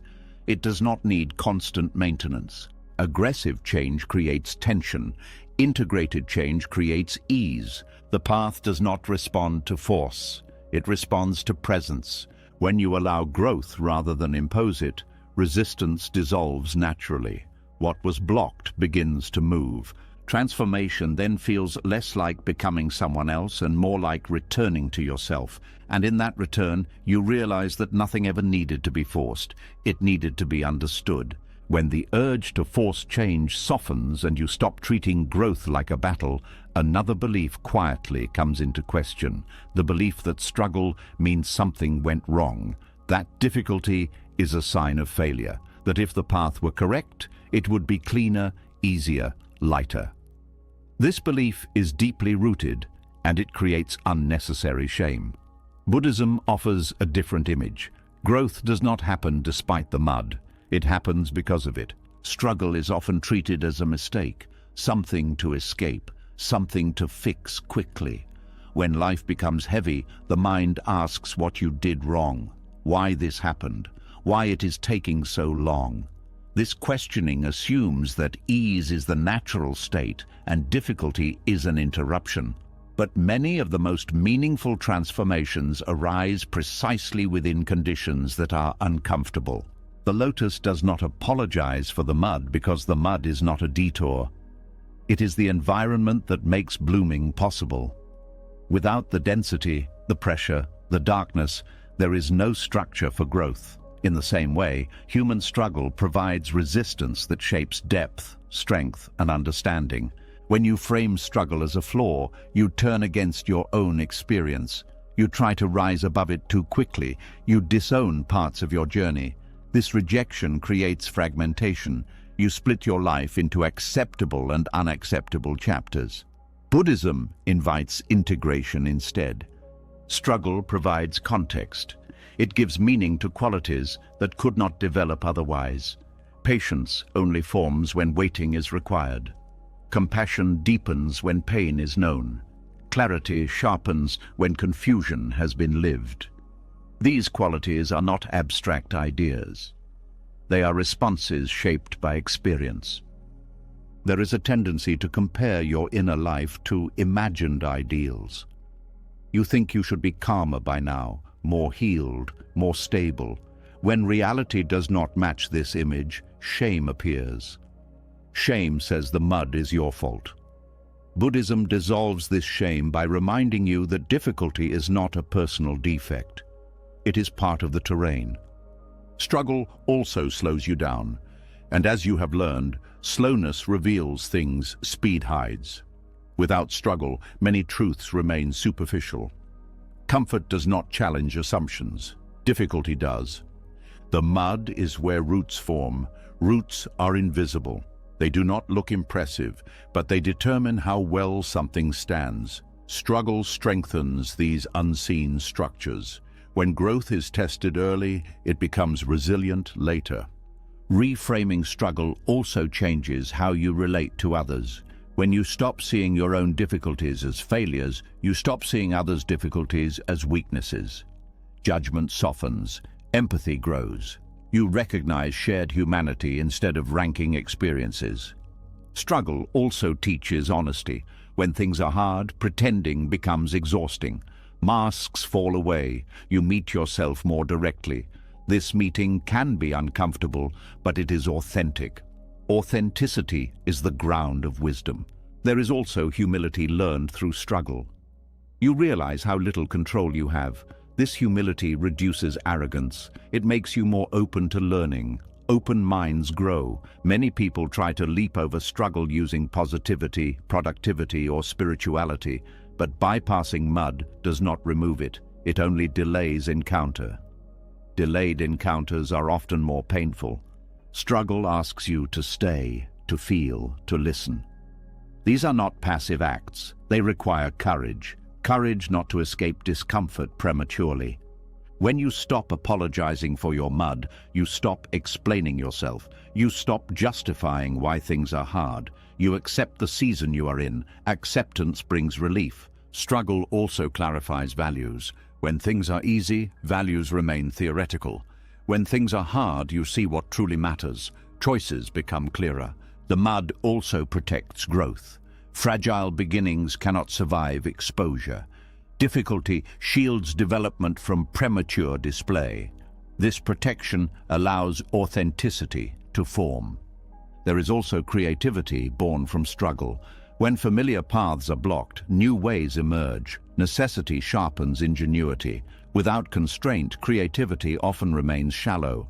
Struggle teaches endurance, not endurance as suffering, but endurance as continuity. You learn how to keep going without losing yourself. This skill is essential for long-term growth. Reframing struggle also changes how you relate to your past. Instead of regretting difficult chapters, you begin to understand them. Understanding replaces resentment. The mud holds nutrients. Pain carries information. When you extract meaning rather than flee discomfort, insight grows. Insight is nourishment. Struggle also reveals attachment. You see what you are clinging to when it is threatened. This seeing allows release. Release brings freedom. When you accept struggle as context, you stop rushing healing. You respect timing. Healing unfolds organically when not forced. There is also a shift in self-talk. You stop asking why me and start asking what is being shaped here. This question opens rather than closes. Struggle makes compassion credible. Without lived difficulty, compassion remains an idea. With difficulty, it becomes embodied. The lotus does not bloom by rejecting the mud. It uses it. Similarly, you do not grow by erasing struggle. You grow by relating to it wisely. Reframing struggle reduces fear of future difficulty. You trust that if hardship arises, it will shape rather than destroy you. This trust reduces anxiety.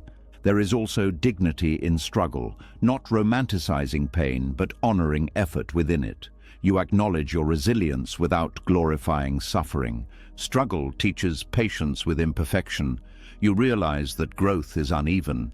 This patience softens self-criticism. When struggle is seen as context, not flaw, identity shifts. You are not broken, you are becoming. This reframing also changes success. Success is no longer absence of struggle, it is presence within it. The mud also grounds you. It keeps you connected to reality. Idealized paths often lead to disillusionment. Real paths include difficulty. Struggle reminds you that wisdom is lived, not imagined. It is earned through engagement. When you stop apologizing for your mud, you stop hiding. You bring your whole self forward. This wholeness is powerful. There is also relief here. You no longer carry the extra burden of shame. Difficulty is enough without judgment added. Reframing struggle allows gratitude to emerge, not gratitude for pain, but gratitude for what pain has revealed. The lotus blooms not in spite of where it grew, but because of it. It does not reject its origin, it integrates it. In the same way, your clarity, your compassion, your depth are not accidents. They are shaped by where you have been. When you understand this, the path changes tone. It becomes less about correcting mistakes and more about honoring process. Struggle stops being evidence against you. It becomes evidence of engagement. And in that understanding, you stand taller, not because the mud is gone, but because you no longer believe it disqualifies you. You do not apologize for the conditions that shaped you. You grow from them. And like the lotus, you rise without denying where your roots are planted. When you stop apologizing for the mud and accept struggle as part of the terrain, another quiet discomfort often remains. Even with acceptance, even with patience, even with trust, there is still confusion. Direction is not clear. Answers do not arrive. You may be doing everything right and still feel lost.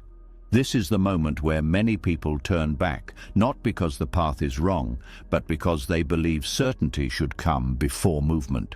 Feeling lost is usually treated as a warning sign, as proof that something is off course. The mind believes that correct direction should feel confident, clear, and reassuring. But in lived experience, this is rarely true. Often, the most honest movement forward happens while clarity lags behind. Confusion does not mean you are failing. It means the old maps no longer work, and new ones have not yet formed. This in-between state is uncomfortable because it removes familiar reference points.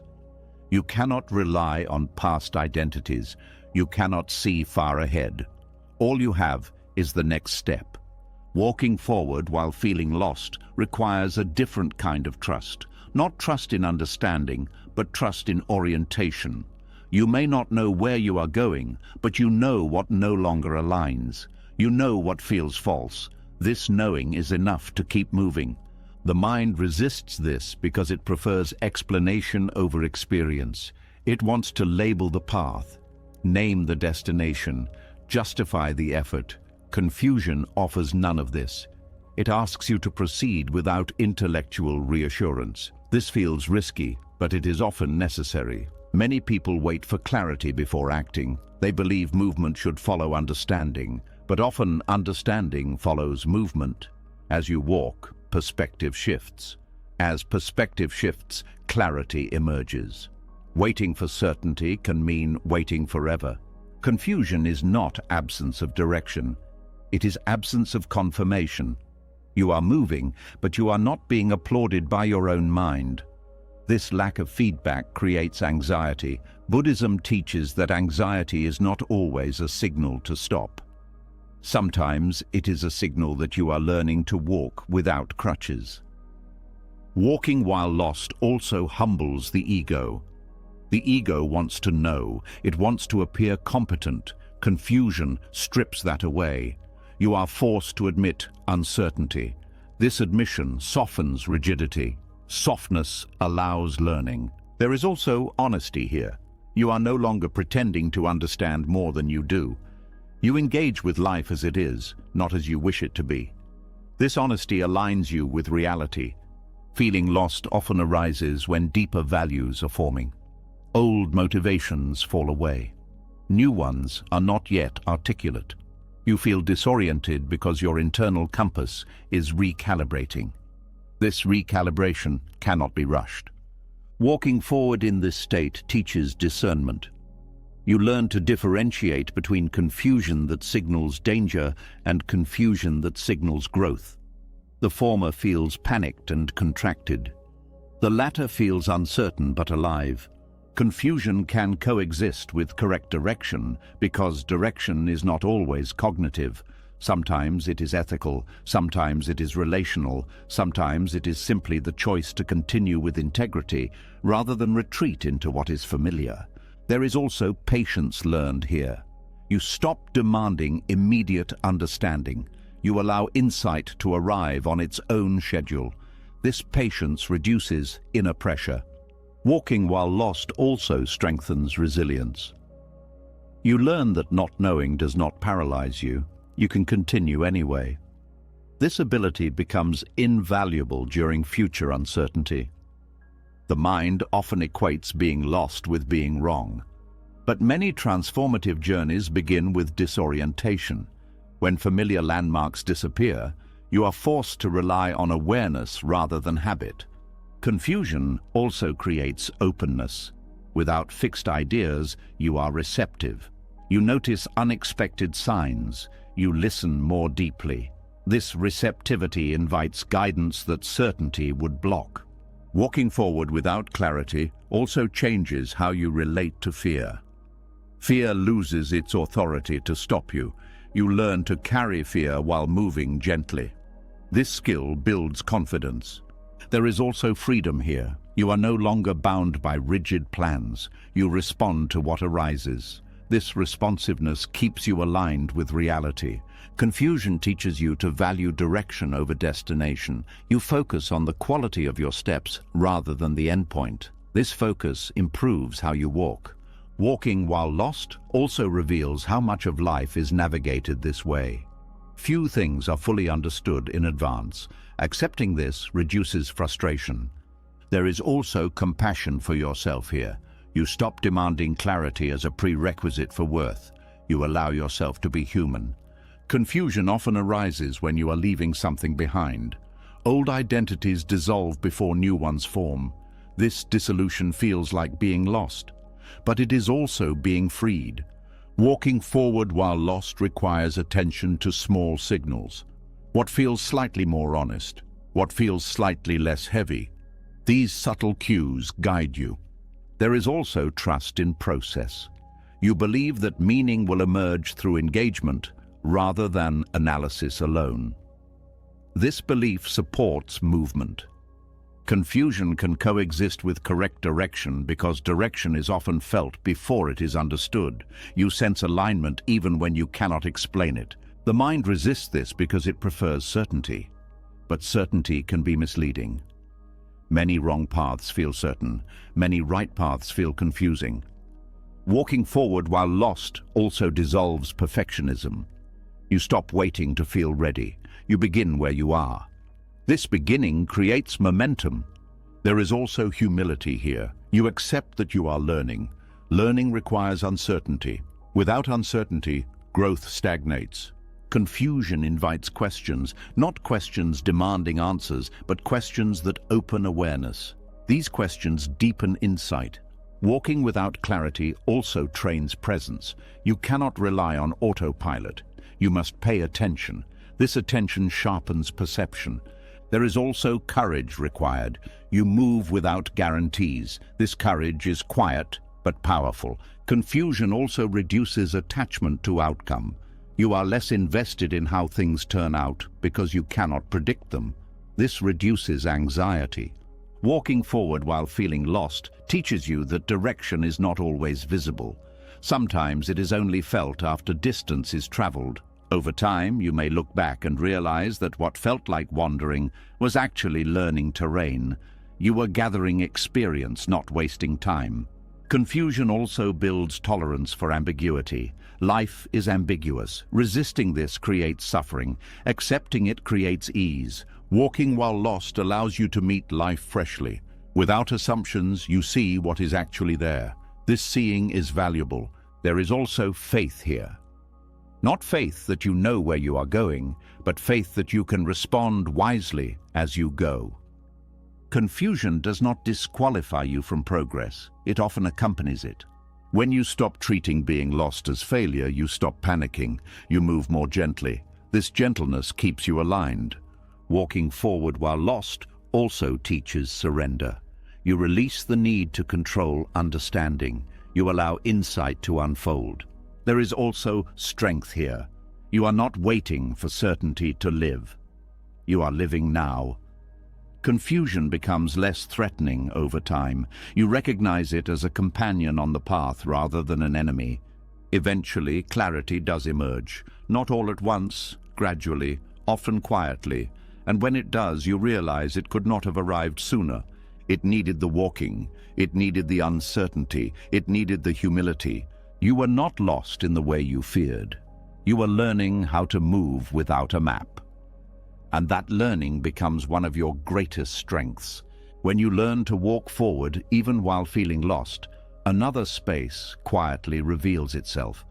A space that feels suspended. You have acted. You have chosen.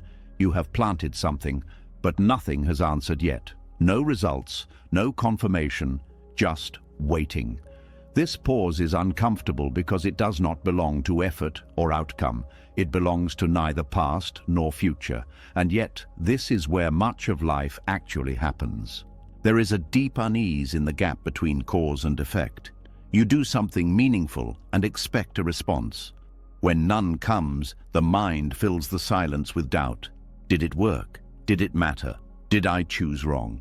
This questioning is natural, but it often turns the pause into suffering. Buddhism invites a different relationship with this space. It calls it sacred. The pause exists because life does not respond instantly. Causes move through layers of conditions before effects appear. These layers are complex and mostly invisible. The mind struggles with invisibility. It wants feedback. It wants reassurance. When reassurance is delayed, anxiety grows. The sacred pause asks you to stay without reaching forward, to remain present without demanding resolution. This is difficult because the mind believes peace should arrive after results, not before them. But waiting for outcomes to feel settled keeps you restless. Living peacefully in the gap requires trust not in results, but in process. You trust that causes are moving even when effects are silent. This trust is quiet. It does not eliminate uncertainty. It allows uncertainty to exist without panic. The pause reveals how attached you are to outcome. When nothing happens, attachment becomes obvious. You feel tension, impatience, fear. This is not failure, it is information. The pause shows you where clinging lives. There is also vulnerability here. Without outcome, identity feels unstable. You are no longer someone who succeeded or failed. You are someone who acted and is now waiting. This undefined state is uncomfortable, but it is also freeing. You are not yet boxed into a story. The gap between cause and effect is where integration happens. Actions need time to settle into the system. Lessons need time to mature. Without pause, nothing integrates. Everything remains superficial. The mind often treats the pause as wasted time, but pause is not absence, it is incubation. Just as seeds rest underground before sprouting, intentions rest before manifesting. Living peacefully in this gap requires patience that is active, not passive. Active patience means staying engaged with life without constantly checking for results. You continue caring, you continue showing up. You simply stop demanding immediate answers. The pause also teaches restraint. You resist the urge to interfere prematurely. You do not dig up the seed to see if it is growing. This restraint protects fragile beginnings. There is also humility learned here. You accept that you cannot control timing. This humility softens frustration. It aligns you with reality rather than fighting it. The sacred pause challenges the belief that worth is tied to outcome. You learn to value intention and effort without confirmation. This shifts self-worth inward. Waiting without anxiety requires grounding attention in the present. You focus on what can be done now rather than what should happen later. This presence reduces mental agitation. The pause also exposes how often you rush to conclusions. When nothing happens, the mind invents explanations, usually negative. Learning to pause these narratives prevents unnecessary suffering. There is also compassion developed here. You recognize that others are also living in gaps, waiting for healing, for recognition, for change. This recognition softens judgment. The gap between cause and effect also teaches impermanence. Even when effects arrive, they will pass.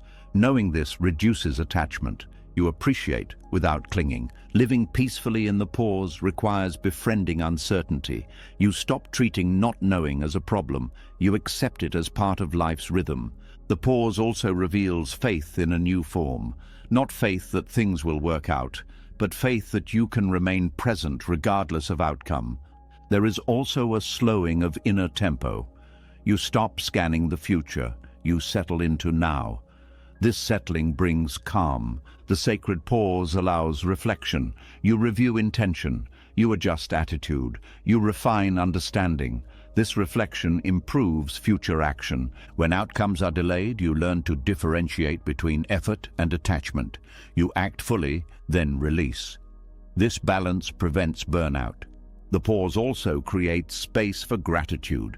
You notice what is already here instead of fixating on what has not arrived.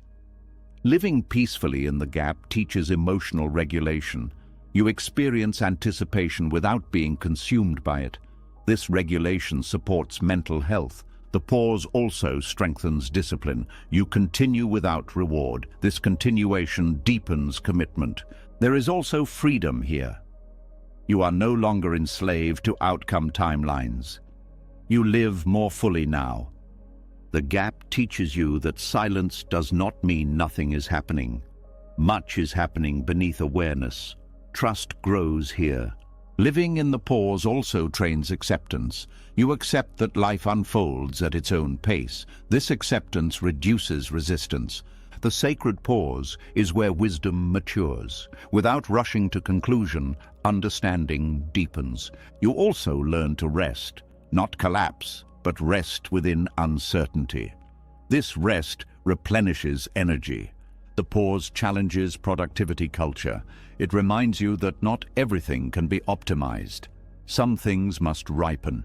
There is also joy discovered here, quiet joy, the joy of being alive without needing confirmation. Living peacefully in the gap reduces fear of future waiting. You know you can survive it. The pause also sharpens discernment. You notice which impulses are driven by anxiety and which by clarity. You learn to distinguish between necessary action and compulsive action. This distinction improves life quality. The sacred pause teaches reverence for timing. You respect natural processes. This respect brings harmony. When outcomes finally arrive, you meet them differently. Less grasping, more gratitude, more balance. And when outcomes do not arrive as expected, you are not destroyed. You have learned to live fully, even without resolution. The gap becomes familiar. It no longer frightens you. It becomes a place of quiet strength. You stop rushing through life waiting for things to happen. You live where you are. The sacred pause becomes a teacher. It shows you how much suffering comes from impatience. Living peacefully in this space transforms waiting into living. You realize that much of life is lived between action and result. Learning to inhabit this space is learning how to live at all. The pause is not empty, it is full of becoming.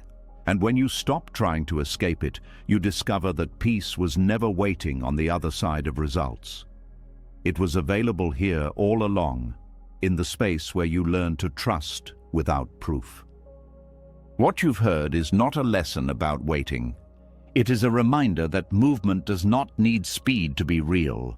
You've seen how trust grows in silence, how effort continues without witnesses, how confusion can walk beside clarity, how patience protects wisdom, and how growth unfolds even when nothing seems to change. You've learned that slowness is not failure, that struggle is not a flaw, and that stillness can carry more progress than urgency ever could. What moves slowly is still moving forward because it is honest, because it is rooted, because it is not trying to escape the moment it is in. Trust is not loud. It does not rush. It stays. If something in this journey spoke to you, leave a comment with the words, "I am still moving forward," not for anyone else, just as a quiet marker that you heard what you needed to hear today. And if you want more teachings like this, calm, grounded, and meant to stay with you long after the video ends, subscribe to the channel and turn on notifications.